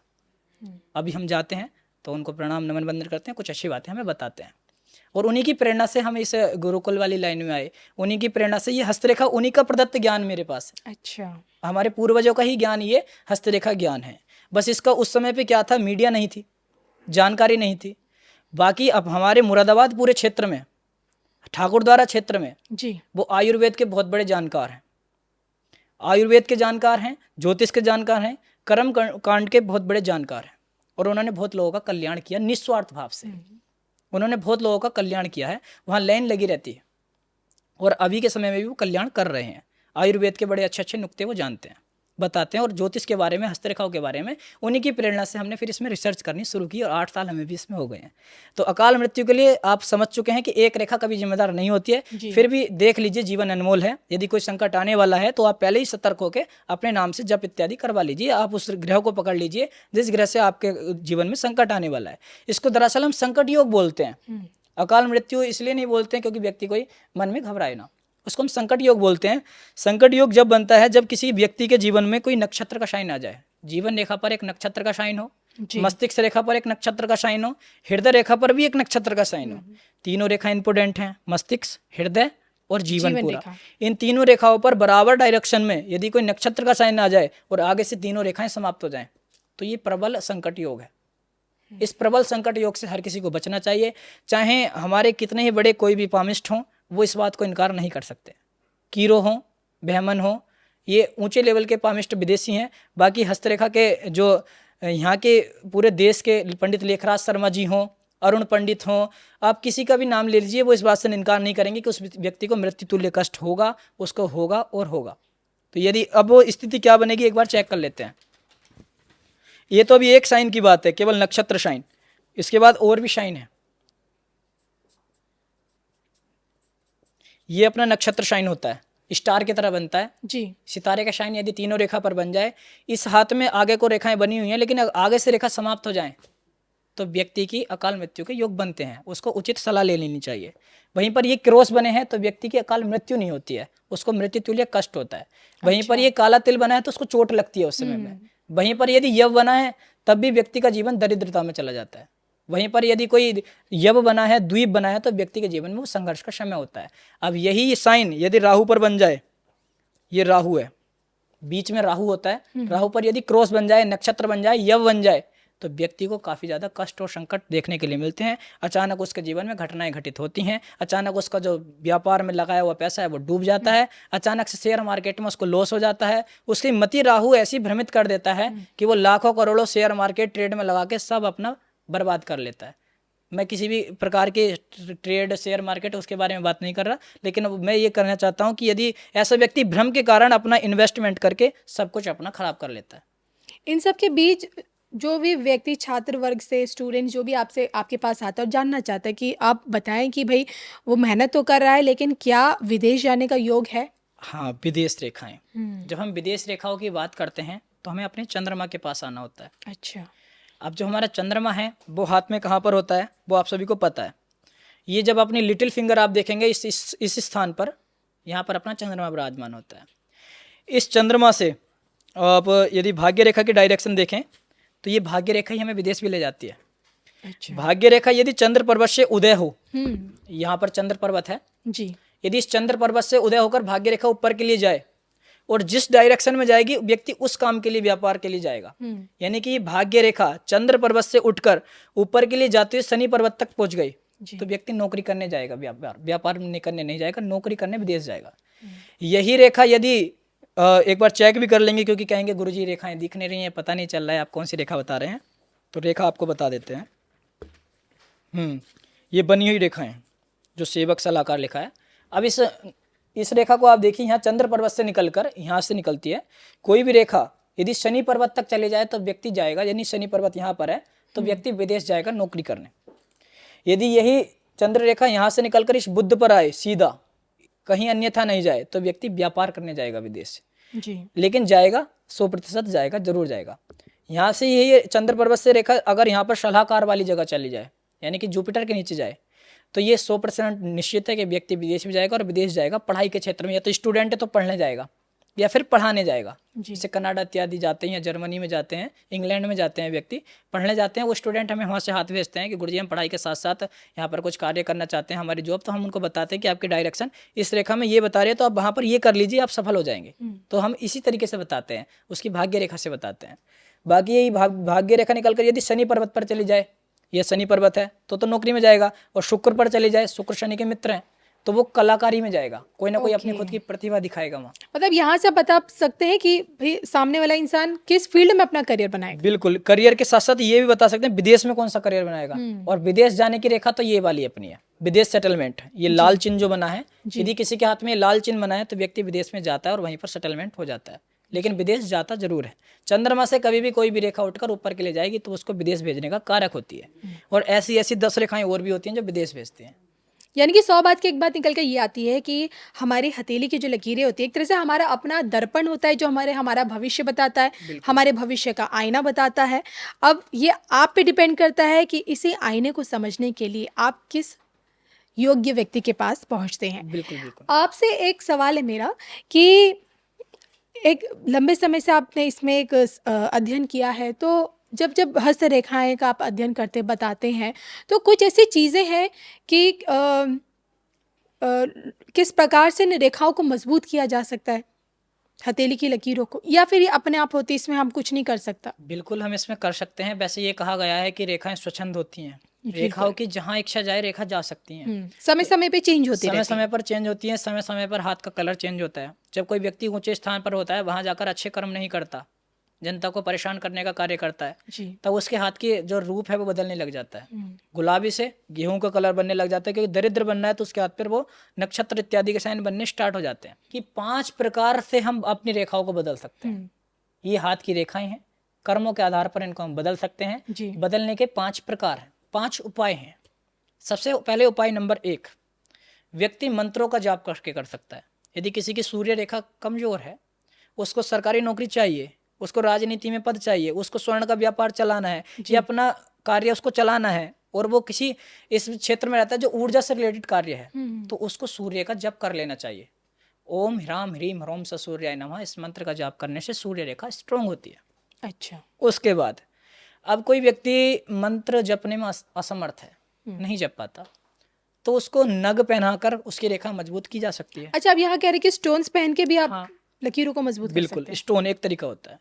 उसके बाद स्ट्रोंग व्यक्ति, स्टोन पहनने में व्यक्ति सामर्थ्य नहीं है व्यक्ति का, तो वह व्यक्ति योग की जो कुछ ऐसी ध्यान होते हैं उनके द्वारा अपनी रेखाओं को ठीक कर सकता है। जैसे कुछ मुद्राएं होती हैं, इस प्रकार की मुद्रा जो भी बनाता है, ये मुद्रा दोनों अपनी इंडेक्स फिंगर और अपनी मध्यमा उंगली, इन दोनों को आगे कीजिए और अपनी रिंग फिंगर लिटिल फिंगर को जोड़िए। इस प्रकार से जो ध्यान करता है डेली 15 मिनट, उसकी समस्त रेखाएं स्पष्ट, स्वस्थ और सीधी होने लग जाती हैं। तो ये मुद्रा आपको कोई नहीं बताएगा, इस मुद्रा को आप नोट कर लीजिए, देख लीजिए। इस मुद्रा को करने से ही व्यक्ति के जीवन में, इसको हम बोलते हैं ध्यान मुद्रा, प्राण मुद्रा, इसको करने से लाभ मिलता है। तो अब हो गया, योग के बल पर व्यक्ति अपनी रेखा को बदल सकता है। उसके बाद भी अन्य अन्य तरीके हैं, जैसे अब अपने ग्रह चाल इत्यादि देखकर ग्रहों का उपाय कर सकता है, योग कर सकता है आयुर्वेद के बल पर। अच्छा, आयुर्वेद के बल पर, यानी कि कोई संकट आने वाला है, संकट की रेखा है, उसको पता है कि मुझे जो बीपी की बीमारी है, अलग अलग जो रोग है, हृदय से रिलेटेड, किडनी से रिलेटेड आने वाला है, ज्योतिषी से परामर्श ले लिया, उसके बाद आयुर्वेद का उपाय करना शुरू कर दीजिए। आयुर्वेद के डॉक्टर से सलाह लेनी स्टार्ट कर दीजिए। उसमें ऐसा देखा गया है कि अगर पहले से ही हम इसके लिए प्लानिंग करके रखते हैं तो इसके जो फल है उसको कम किया जा सकता है, अशुभ फल को रोका जा सकता है। बिल्कुल। अब इतनी सारी रेखाओं के बारे में तो हमने महाराज जी से जान लिया, अब उन लकीरों के बारे में जानना चाहेंगे जो खासकर बदमाशों के हाथों में बहुत नजर आती हैं। देखिए, जो बड़े बड़े लेवल के कुख्यात गैंगस्टर होते हैं, उनके हाथ में, हमने उनके हाथ पर्सनली देख रखे हैं। आप कहेंगे महाराज जी आपको कहाँ से मिल गए, तो इनके सबके कनेक्शन होते हैं अलग अलग जी। और हमारी बड़ी जिज्ञासा होती है कि कुछ अतरंगा करने की, कुछ नए नए व्यक्तियों के हाथ देखने, हम जिससे मिलते हैं उसका हाथ देखने लग जाते हैं। ट्रेन में, बस में, जहाँ भी जाएं, फ्लाइट में, हर जगह हम हर व्यक्ति का जहाँ भी रेखाओं पर गौर करते हैं। हालांकि स्पष्ट देखना ठीक नहीं है, लेकिन हम फिर भी गौर करते हैं। उसी तरीके से हमारे पास एक गैंगस्टर हैं बहुत बड़े और अलग अलग लोग हैं, उनके भी हमने हाथ देखे हैं। उनके हाथ पर जो जीवन रेखा है वो चैननुमा होती है। अच्छा। लॉरेंस बिश्नोई है। और अब भाई विख्यात भी हो सकता है, कुख्यात भी हो सकता है। कोई व्यक्ति जो सनातन के लिए कुछ काम करते हैं ऐसे भी हो सकते हैं, और कुछ ऐसे भी हो सकते हैं भाई जो दुष्ट प्रवृत्ति के हो सकते हैं, सताने वाले भी हो सकते हैं। लेकिन अगर कोई इस लाइन में, बदमाशों की लाइन में विख्यात है, तो उसके लिए देखने के लिए मिलेगा कि उसकी जो जीवन रेखा है वो चैननुमा होगी और उसके हाथ पर कहीं ना कहीं काला तिल या धब्बा जरूर मिलेगा, देखने के लिए मिले। और इसमें बहुत सारी रोचक बातें करें तो शनि पर्वत ऐसे व्यक्तियों का स्ट्रांग होता है, क्योंकि बलवान चाहिए ना, डराने वाला चाहिए। बाहुबली चाहिए। राहु उनका स्ट्रांग होता है, डरते नहीं है ऐसे लोग। और एक चीज और होता है, या तो ऐसा व्यक्ति कुछ अच्छे लेवल का होता है या फिर बिल्कुल खराब लेवल का ही होता है जी। जिसकी सीमन लाइन होती है, जिसकी हृदय रेखा मस्तिष्क रेखा एक जगह मिल जाए, तो या तो व्यक्ति आतंकवादी प्रवृत्ति का हो जाएगा। ये नहीं कि उसके जीवन में एक ही उद्देश्य रह जाएगा, ये सब खून खराबा, ये सब बम, ये सब चीज़ों से उसका कनेक्शन गोली बम बारूद से हो जाएगा, या फिर ऐसा आध्यात्म से जुड़ जाएगा कि इससे बिल्कुल दूर ही चला जाएगा। अब ये होगा कब, जब गुरु, या तो किसी का गुरु स्ट्रॉन्ग है तो वो आध्यात्म में जाएगा, और यदि किसी का राहु स्ट्रॉन्ग है तो वो बदमाशी की लाइन में जाएगा। लेकिन चोरी करना जिसकी फितरत में है उसकी हथेली क्या बताती है? चोर व्यक्तियों के हाथ में देखा जाता है कि उनके हाथ में तिल अधिक होते हैं। अच्छा, जिसके हाथ में ज्यादा तिल, हम समझ जाए कि उसकी फितरत में है चोरी करना। अब कोई चुराने के लिए क्या चुरा रहा है, कोई किसी का हृदय चुरा रहा है, कोई कुछ चुरा रहा है, तो चोर कई प्रकार के होते हैं। कोई माखन चुराता है, माखन चोर भी तो अपने कृष्ण भगवान है जी, है ना। तो चोर हर प्रकार से देखा जाता है कि चोर है कैसा चोर, कि कोई सामान चुराने वाला चोर है या फिर किसी के चित्त को चुराने वाला चोर है, तो चित्त चुराने वाला चोर तो अच्छा है। अब कोई यदि किसी का सामग्री चुराने वाला चोर है, किसी का, जिसको हमारी देसी भाषा में बोलते हैं लुटिया चोर, अच्छा, कुछ भी दिखा चुरा के ले गए, जी, तो उसके लिए देखा जाता है कि जो अपना गुरु पर्वत है। अब ऐसा कोई अपने मन में भाव मत रखना कि हमें गुरुजी चोर बता रहे हैं। जिसका भी गुरु पर्वत पर काला तिल है उसने जीवन में कभी कुछ ना कुछ जरूर चुराया होगा, चाहे किसी का खिलौना ही क्यों ना चुराया हो, जी। लेकिन चोरी जरूर करेगा जीवन में। आपके देखिए, आपके जो क्लाइंट्स हैं ना सिर्फ भारत में बल्कि विदेशों में भी, आप इनफैक्ट बाहर भी जाते हैं और उनकी समस्याओं का हल करते हैं। तो मैं आपसे जानना चाहती हूँ कि भारतीयों की हथेली और जो विदेशियों की जो हथेली होती है, क्या आपको लगता है कुछ डिफरेंस है? बिल्कुल डिफरेंसेस पे हमने रिसर्च की है, और पर्सनल रिसर्च एस्ट्रो वशिष्ठ नाम से हमारा ऐप है जी, गूगल प्ले स्टोर में। उसमें हम बड़ी ही अच्छी अच्छी जो बातें बताने की होती हैं बाकायदा बोर्ड पर समझा के बताते हैं। अच्छा, और लोगों की 3-3 हज़ार, 30-30 हज़ार, और यहाँ तक कि 60-60 हज़ार कोर्स सिखाने की बताओ फीस है। अब गरीब व्यक्ति कैसे सीखेगा, इसलिए हमने मात्र 300 रुपये फीस रखी है अपने कोर्स की। ऑनलाइन जरिए। ऑनलाइन कोर्स एस्ट्रो वशिष्ठ पंडित ऐप में जाओ और वहाँ से तुरंत आप अपना हमारा 300 रुपये वाला कोर्स परचेस करो। बेसिक टू एडवांस जानकारी आपको वहाँ मिल जाती हैं। ये सारे साइन, सारे चिन्ह, सारी रेखाएं हमने उस ऐप के कोर्स में दे दी हैं। अब विदेशी हाथ कैसे होते हैं, स्वदेशी हाथ कैसे होते हैं, ये भी बताई हुई है। विदेशी हाथ जो होते हैं आप देखेंगे वो चमकीले होते हैं, एक दार्शनिक हाथ होते हैं, देखने वाले देख के व्यक्ति को ऐसा लगता है कि हाँ ये चमकीला है। अच्छा, ज़्यादातर कलर गुलाबी होते हैं, रेखाएं स्पष्ट होती हैं, लेकिन राहु रेखाओं का बड़ा प्रभाव होता है। कनाडा, अमेरिका, इधर के जितने भी लोग हैं सबके हाथ में राहु रेखाएं काटी रहती हैं। वो तनाव से ग्रसित रहते हैं, हमेशा दुख रोते रहते हैं अपने। कहते गुरुजी सब कुछ है, शांति नहीं है, घर में गाड़ी है, बंगला है, अपना सब कुछ है, शांति नहीं है। तो ऐसे व्यक्तियों को शांति नहीं होती है जो विदेशी हैं ज़्यादा, उनके हाथ में राहु रेखाएं होती हैं। भारत के आदमी मस्त रहने वाले हैं, वो ज़्यादा टेंशन नहीं पालते हैं, कम टेंशन लेते हैं, जी, और उनके हाथ में राहु रेखाएं भी कम काटती हैं। जिसके हाथ में काटती हैं उसे समस्याएं देती हैं। तो यही डिफरेंस है कि यहाँ के जो व्यक्ति हैं उनके मुकाबले में उनके हाथ चमकीले ज़्यादा होते हैं, अपने भारत के हाथ सांवले ज़्यादा होते हैं, यानी कि हल्के बादामी कलर के और इस प्रकार के होते हैं जो गेहूं के कलर के। क्या आप जान लेते हैं कि सामने वाला व्यक्ति गरीब ही रहेगा जिंदगी भर? बिल्कुल जान सकते हैं। क्या सबसे लक्षण पहले है? जैसे आपका एक बड़ा ललाट है तो आप बड़ी बड़ी उपलब्धियों को पाएंगे, है ना। इस प्रकार से किसी का माथा यदि चौड़ा है तो उसकी सोच बड़ी विकसित होगी, जी, बड़ी विचारधारा पर व्यक्ति काम करने वाला होगा। वैसे किसी का ललाट की जो रेखाएं हैं स्पष्ट नहीं है, टेढ़ी हैं, सीधी नहीं है, तो व्यक्ति बड़ा टेढ़ी प्रवृत्ति का होगा, हमेशा उल्टी बात करेगा, कोई भी काम की बात अच्छी करता नहीं है, और उसको किसी से कोई उन्नति से कोई मतलब नहीं होता है। तो यदि वो ऐसा व्यक्ति जब उन्नति से नहीं चाहता, अच्छी योजना पर काम नहीं करता, तो वो अमीर कैसे बनेगा। जी, इसके लिए एक योजनाएं बनाना, अच्छा परामर्श लेना, इन सबको संबंध करके आगे बढ़ता है। जिसका ललाट बड़ा होता है ये ललाट से, और जो हाथों से देखा जाता है, तो इन पांचों प्रकार को आप देखिए। ये 5 का सूत्र पहली बार आपके पॉडकास्ट में आज हम दे रहे हैं। आज तक ये जी किसी ने कहीं बताया ही नहीं है, क्योंकि जो मूल है उसको कोई बताना नहीं चाहता। जी मूल में हमारे पास पर्सनली जो पामिस्ट हैं, अन्य लोगों के कॉल आते हैं कि आप गुरुजी इतना क्यों बता देते हैं, इतना ज़्यादा नहीं बताना चाहिए, आप कम बताया कीजिए। कई लोग तो बोलते हैं कि फिर आप वो सब प्रश्न कुछ करते बता हैं, देते हाँ, तो फिर फिर वो आप कोर्स प्रश्न में क्या करते हैं, सिखाएंगे। हाँ, वो प्रश्न करते हैं ना फिर कि गुरुजी अब हमसे लोग ज़्यादा प्रश्न करने लग गए हैं, आपने इतना बता दिया। क्योंकि हमारे जो व्यूज़ हैं, लाइक हैं, कमेंट हैं, हमारे जो दर्शक हैं वो बहुत अधिक मात्रा में अब बढ़ चुके हैं। 4-4 करोड़ लोग हमें देख लेते हैं। ये भगवान की कृपा है और सब लोगों की कृपा है। पामिस्ट्री वाइब वशिष्ठ पे सब लोग सीखने आते हैं, मुफ्त में भी सीखने भी आते हैं। जो कहाँ पर हम कभी कभी लाइव आते हैं फेसबुक में, तो वहाँ पर लोग लाभ लेते हैं। तो जो भी हमारे वहाँ पर अनुयायी हैं उनको हम बहुत अच्छे से हस्तरेखा सिखाते हैं, और जो एस्ट्रो वशिष्ठ पंडित ऐप से सीखते हैं उनको भी सिखाते हैं, और जो पर्सनल कंसल्टेशन लेते हैं उनको पर्सनल कंसल्टेशन भी हम देते हैं। तो हम अच्छे से सिखा सकते हैं, बता सकते हैं।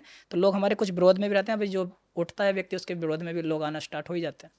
तो वो कहते हैं कम बताया करो, ऐसे कहते हैं। चलिए, आप बता रहे थे ना हमें कि किस प्रकार से विदेशियों के हाथ अलग होते हैं, भारतीयों के हाथ अलग ही होते हैं। देखिए, जो विदेशों में लोग होते हैं, पहले हमें ये देखना होगा कि जो वो वास्तव में विदेशी है या भारत से गया हुआ विदेशी है। भारत से गया हुआ अगर यदि वहाँ पर है तो उसकी रेखाएं भारत के व्यक्तियों से मिलती जुलती रहती हैं, लेकिन उसके हाथ में केवल एक ही रेखा का अंतर होता है, वो होती है भाग्य रेखा। उसकी भाग्य रेखा चंद्र पर्वत से ऊपर के लिए गई हुई होती है। चंद्र पर्वत आप सब देख रहे थे। अब डायरेक्शन चेक कीजिए कि यदि वो वहाँ पर जाकर मंगल की ओर जा रही है तो वहाँ पर वो लकड़ियों का काम करेगा, वो मकान बनाने का काम करेगा, प्रॉपर्टी का काम वहाँ जाकर करेगा, बल का काम करेगा, किसी सुरक्षा एजेंसी के तहत वो वहाँ गया होगा। आप खुद भी आप ट्राई करके देखा करें, आपके जो सहयोगी होंगे विदेश में रहते होंगे, आप उनसे देखेंगे, आप अचानक से रैंडमली बताएंगे आप वो काम कर रहे हैं, वो कहेंगे हाँ इसी क्षेत्र में काम कर। जी तो ये अंतर है, भाग्य रेखा का अंतर है। बाकी भारतीयों के हाथ भी अच्छे होते हैं, ऐसी बात नहीं है। बस भारतीयों के हाथ में एक थोड़ी सी कमी है कि उनके शनि पर्वत और शनि पर्वत और सूर्य पर्वत डाउन होते हैं, जी जिससे उनकी पिता से नहीं बनती है। भारतीयों में आप देखना ज़्यादातर लोगों की पिता से नहीं बनती है, जो बच्चे हैं यंग हैं उनकी पिता से कम बनती है, माता से ज़्यादा बनती है, कारण उनका चंद्रमा स्ट्रोंग होता है। उसके साथ साथ यदि हम बात करें तो शनि, ऐसे व्यक्ति रिस्पेक्ट कम करते हैं व्यक्तियों की। भारतीय के जो व्यक्ति है वो सामने वाले सेवकों की कम रिस्पेक्ट करना चाहेंगे, बाहर वाले एम्प्लॉय को बड़ा सम्मान देते हैं। तो इस प्रकार से कुछ चीज़ें देखी जाती हैं, कुछ भिन्नता है। बाकी ज़्यादा भिन्नता भी नहीं है, क्योंकि 4 प्रकार के अंदर ही सबके हाथ आने, 4 रंग के अंदर सबके हाथ आने। बस कुछ भाग्य रेखाओं की ही भिन्नता होती है, क्योंकि उनके कुछ काम और लेवल के होते हैं, हमारे कुछ और काम होते हैं। और इन्हीं रेखाओं के बीच यूँ तो देखिए आपने वैवाहिक जीवन के ऊपर भी प्रकाश डाला, लेकिन एक चीज़ है जो हम कहते हैं कि अगर आपकी पर्सनल लाइफ ठीक नहीं चली तो आप प्रोफेशनल लाइफ पर भी कंसंट्रेट नहीं कर पाते हैं। हाँ। लेकिन आपने विवाह से संबंधित तो चीज़ें बताई हैं, लेकिन एक जानना चाहूँगी कि लोग विवाहित तो हैं लेकिन अपनी सेक्सुअल लाइफ से खुश नहीं रह पाते हैं। तो जब कोई इंसान विवाह करने जाता है तो वो ये तो जानता है कि भाई उसकी अरेंज होगी, लव मैरिज होगी, लेकिन कई लोग ऐसे हैं जो अंदर ही अंदर जानना चाह रहे हैं कि भाई हमारी सेक्सुअल लाइफ सक्सेसफुल रहेगी नहीं रहेगी। क्या ये हमारी लकीरें दर्शा सकती हैं? बिल्कुल 100% पर स्त्री योग बनता है, पर पुरुष योग बनता है। यानी कि उसका शादी के बाद भी किसी से संबंध होगा या नहीं होगा। शादी से पहले कितनों का संबंध होगा, तो कुछ लोग तो डरते भी हैं इस तरह का दिखाते हुए, कहीं हमारी पोल पट्टी हमारे घर को के सामने न खोल दे, सारे राज ना खुल सारे जाए। नाम को तो पहले ही हमारे कान में बता देते हैं, वो मैसेज कर देते हैं गुरुजी हम घर के हैं, थोड़ा सा मत बताना इस बारे में। तो क्या होता है इसमें, सबसे पहले शुक्र यदि किसी का इनबैलेंस है तो उस व्यक्ति के चरित्र को भटका देता है। शुक्र पर तिल है, शुक्र पर कोई जाल है। अब शुक्र कहाँ होता है, तो शुक्र आप जानते हैं यही व्यक्ति को चमकाता भी है, यही प्रसिद्धि भी दिलाता है, और यहीं पर अपमानित भी करता है। तो अगर किसी को अपना चरित्र अच्छा रखना है तो शुक्र को प्रबल करना चाहिए, और सफ़ेद रत्न चांदी का धारण करना चाहिए, जिससे चित्त शांत होता है, मन शांत रहता है, इधर उधर अन्यथा कामों में नहीं भटकता। तो व्यक्ति के हाथ में आप देखिए, यदि उसकी एक से अधिक जीवन रेखाएं, ये एक से अधिक अपनी शादी की रेखाएं हैं, ये रेखा दो मुखी हैं, तो ये अलगाव पैदा करती हैं। जब उनके जीवन में उनकी सेक्सुअल एक्टिविटी अन्य कोई संबंध नहीं बन पाते हैं, तब इसका पर पुरुष योग की ओर जाता है। यानी कि अगर वो आपस में ठीक रहते हैं, उनका कम्युनिकेशन अच्छा बनता है, तो वो पर पुरुष की ओर क्यों जाएगा, पर स्त्री की ओर क्यों जाएगी। तो इस प्रकार के जो अलगाव पैदा होते हैं, इनके भटकाव पैदा होते हैं, वो कुछ अशुभ साइन पहले तो उनकी जो मैरिज लाइन है उन पर बनते हैं, उसके बाद शुक्र पर्वत इनबैलेंस, उनका गुरु पर्वत इनबैलेंस, ये जब तीनों काम किसी व्यक्ति के हाथ में होते हैं, उसके बाद वो जीवन में भटकता है और इस प्रकार के योग बनते हैं। अगर आपसे कोई जानना चाहे कि भाग्यवान व्यक्ति कौन? ये प्रश्न अच्छा है। अगर किसी को सही में जानना चाहता है कि मैं भाग्यशाली हूँ या नहीं हूँ, तो देख लीजिए जितनी कम रेखाएं उतना ज़्यादा भाग्यशाली। ये जितनी तो आपने बिल्कुल लट्टी बता दिया। हाँ बिल्कुल, जितनी कम रेखाएं उतना ज़्यादा भाग्यशाली। वो इतनी झंझटों में नहीं पड़ता, उसको एक साधारण सिंपल जीवन चाहिए, तो वो भाग्यशाली है। वो एक स्टेज पे काम करता है, एक लक्ष्य पे, एक साधे सब सदे। यदि उसे कलाकार बनना है वो कलाकार में जाता है, अच्छा कलाकार बनता है। ज्योतिषी बनना है ज्योतिषी में जाता है, अच्छा ज्योतिषी बनता है, नाम कमाता है। पॉडकास्ट वाला बनना है तो पॉडकास्ट में जाता है, अपना नाम कमाता है। न्यूज़ में जाता है, नाम कमाता है। तो व्यक्ति एक चीज़ पे जब काम करता है तो ऐसे लोग भाग्यशाली होते हैं जिन्हें ज़्यादा कष्ट नहीं आते हैं। अब जब रेखाएं कम होंगी तो ये भी है कि राहु रेखाएं कम काटेंगी, एक दूसरे को रेखाएं कम काटेंगी। साथ में देखा जाता है जिसकी भाई जीवन रेखा स्ट्रोंग हो, हृदय रेखा स्ट्रोंग हो, मस्तिष्क रेखा स्ट्रोंग हो, तो उसे जीवन में फिर कुछ नहीं चाहिए जी। साथ में बस 2 ग्रह और उठ के हो जाएं। सबसे पहले बुध के व्यापार हर किसी को चाहिए। जी। व्यापार जीवन में होगा तो व्यक्ति बहुत बड़ा बनेगा। व्यापार के साथ साथ एक चीज़ में और परेशानी है, व्यापार तो बहुत बड़ा है लेकिन कर्ज उससे भी बड़ा है। जी। व्यापार तो करोड़ों का है, 2 करोड़ का व्यापार है और 4 करोड़ का कर्ज है, तो ऐसे व्यापार का भी क्या लाभ। तो कर्ज से व्यक्ति बहुत ज़्यादा परेशान है। और व्यापार यदि अच्छा व्यापार करेगा तो उसके शादी भी अच्छी चलती है भाई। जो ये कुछ इसमें धन का भी महत्व होता है, एक तो संबंधों का महत्व होता है, जैसे आपने कहा सेक्सुअल एक्टिविटी का महत्व होता है, साथ में धन अगर अच्छा हो तो कुछ चीज़ें मैनेज कर ली जाती हैं। बिल्कुल। है ना। तो धनवान बनने के लिए तो अगर कोई व्यापारी है, मैं तो राय दूंगा यदि व्यापार की रेखा किसी के हाथ में है, व्यापार की रेखा दिखाते हैं, यदि किसी के हाथ में भाग्य रेखा में से एक रेखा निकलकर व्यापार की ओर जा रही हो, ये लिटिल फिंगर है, इसके नीचे व्यापार लिखा है, यदि ये व्यापार की ओर जा रही है तो व्यक्ति को व्यापार क्षेत्र में उतर जाना चाहिए, हरी चीज़ का व्यापार करना चाहिए, या फिर कोई भी व्यापार व्यक्ति कर सकता है, व्यापार करे अच्छा। और यदि इस रेखा पर भाई ऐसा है, रेखा हमेशा स्पष्ट नहीं होती, रेखा स्वच्छंद है, दिक्कतें आएंगी, संघर्ष आएगा, परेशानी आएंगी, बस आप ये चेक कर लीजिए और करवा लीजिए कि कहाँ पर समस्या है, उसको सुधार लीजिए, और कोई जो अशुभ साइन है उसको शुभता में बदलिए, लाभ लीजिए, अच्छा व्यापार कीजिए, आपको लाभ होगा। अब कर्ज बहुत अधिक बढ़ गया है, ये समस्या सबसे ज़्यादा है। आपके कमेंट्स में भी आप करते होंगे कि कर्ज को लेकर कुछ बताइए। हमारे पास 1000 कमेंट्स में से 200 कमेंट यही होते हैं कि महाराज जी कर्ज बहुत बढ़ गया है जी। कर्ज का कुछ बताइए। जब किसी व्यक्ति के जीवन में कर्ज अधिक बढ़ जाए और कुछ समझ ना आए, रिश्तेदार, भाई, बंधु, सखा सब साथ छोड़ दें, क्योंकि यही समय होता है व्यक्ति को पहचानने का। जब कोई संकट में होता है तो सबसे पहले वो संबंधियों को देखता है, सभी को परखता है कि मेरा कौन है और कौन मेरा नहीं है। जब ये परखता है तो उसमें देखना चाहिए कि किसको कर्ज उतारना है और 1 साल के अंदर उतारना है। तो एक रेमेडी मैं आपको दे रहा हूँ जो पूज्य श्री बागेश्वर धाम सरकार जी के द्वारा बताई हुई है जी। और अन्य लोग भी इसका समर्थन करते हैं। आपको पता ही है महाराज जी सनातन के लिए कितना बड़ा बेड़ा उठाए हुए हैं जी। पद यात्रा में, हिंदू एकता में। किसके लिए है हिंदू एकता? किसके लिए? हमारे और आपके लिए, ताकि जो मलेच्छ हैं वो बांग्लादेश की तरह हमारे ऊपर हावी ना हो जी। उसके साथ में देखिए आप यहाँ पर अपनी हरिहर मंदिर है संभल में, वहाँ पर मस्जिदें हैं, कितने उपद्रव हो रहे हैं। देखिए महाराज जी, आपको नहीं लगता जब मथुरा, अयोध्या और काशी वाला जब मसला ऑलमोस्ट सुलझ ही रहा है, तो पूरे देश की जहाँ पे मंदिर मस्जिद विवाद है उसे उठाने का क्या फायदा? सौहार्द देश का नहीं बिगड़ रहा है? 40,000 मंदिर हमारे उस समय में जब विपरीत परिस्थिति थी तो तोड़ दिए गए। बिल्कुल। तो क्या अब वो अपनी मर्जी से उनको नहीं दे रहे तो फिर लेना तो पड़ेगा, दे दें, अपनी मर्जी से उनको दे देने चाहिए, अपनी इच्छा से दे देने चाहिए। माना कि हमारा, अगर हम अपने किसी की मस्जिद तोड़ के मंदिर बनाएं तो हमारा दायित्व है कि नहीं है कि हम उसकी मस्जिद वापस दे दें। वैसे जब हमारे मंदिर टूटे हैं और लिखित है, प्रमाण में है, तो उन्हें स्वयं दे देने चाहिए। नहीं देंगे तो साम दाम दंड भेद की नीति अपनाई जाएगी, वो अपनाई जा रही है, वो करने वाले उस पर कार्य कर रहे हैं। हिंदू पद यात्रा में सबको जोड़ जाना चाहिए, और जो हिंदुओं का काम कर रहा है, जो सनातन का काम कर रहा है, सारे बेड़े एक तरफ, सनातन का बेड़ा एक तरफ, सारे मत पंथ जाति सबको छोड़ो, एक तरफ आ जाओ, केवल सनातनी बन जाओ। इस मामले में तो कि भाई जात पात का भेद मिटा के सनातन की तरफ आइए। इस पर एक छोटी सी कविता भी मैंने लिखी थी जी। भूल जाओ सब जाति पाति, भूल जाओ सब अपनी कास्ट। एक बार के लिए भूल जाओ सब जाति पाति, भूल जाओ सब अपनी कास्ट, सभी सनातनी मिलजुल कर जल्दी बनाओ हिंदू राष्ट्र जी। सभी लोग मिलजुल कर जल्दी से जल्दी हिंदू राष्ट्र बनाएं। बहुत हो गया ऊंच नीच, इसको अब तुम बंद करो। अरे बहुत हो गया ऊंच नीच, इसको अब तुम बंद करो। सब कुछ भगवा मैं हो जाए, इसका तुम प्रबंध करो। सब कुछ भगवा मैं कर दो, इसका जल्दी प्रबंध करो। हिंदू पद यात्रा में हिंदू जुड़ जाओ तुम एकदम फास्ट। हम सब मिलकर एकदम से बनाएं अब हिंदू राष्ट्र, सारे हिंदू मिलजुल कर जल्दी बनाओ हिंदू राष्ट्र। तो मेन चीज़ है हिंदू राष्ट्र, हिंदुत्व। इसके प्रति जो भी काम करेगा हम उसके समर्थ में हैं, सारे ज्योतिष आचार्य समर्थ में हैं। और पंडित धीरेन्द्र कृष्ण शास्त्री जी तो स्वयं बीड़ा उठाए हुए हैं और अनिरुद्ध आचार्य जी इसके समर्थ में हैं और समर्थन दे रहे हैं। अपने देवकीनंदन ठाकुर जी इसके समर्थन में हैं और संघ इसके समर्थन में है। तो अभी बहुत अच्छा मौका है, अपनी नेता भी सब अपने पक्ष के हैं, सब कुछ अच्छा है। केवल हिंदुओं को जागने की आवश्यकता है। सारे हिंदू जाग जाओ, सनातन के प्रति अपना अच्छा भाव लाओ। इसके यही एक उपाय है जिससे हमारे जो मंदिर हैं उनको वापिस से उसका जीर्णोद्धार पुनरुद्धार करा जा सकता है। वशिष्ठ जी, मैं आपसे जानना चाहती हूँ, इतने मुखर होकर जो आप सनातन पे बता पा रहे हैं, बोल रहे हैं, इसकी प्रेरणा आपको कहाँ से मिली? देखिए, हर चंद्रगुप्त के पीछे एक चाणक्य होता है। अच्छा। वैसे जब हम बचपन में पढ़ाई किया करते थे सरस्वती शिशु विद्या मंदिर करणपुर में, जो हमारे प्रधानाचार्य जी हैं इंद्रजीत जी, वो उन्हीं के सानिध्य में हम वहाँ पढ़ाई करते थे। और वहाँ पर हमारे एक संत गुरुजी आए हुए थे, आचार्य सत्यदेवानंद जी महाराज, जो हमारे प्रेरणादायक बने। और उन्होंने कहा कि हम आपको सनातन के बारे में बताएंगे, हम आपको सनातन की पढ़ाई करवाएंगे। और वो ही हमारे गुरु के रूप में बने और अब हमें हरिद्वार ले गए, गुरुकुल में शिक्षा दीक्षा करवाई, जिसके बल पर आज हम आपसे बात कर पा रहे हैं।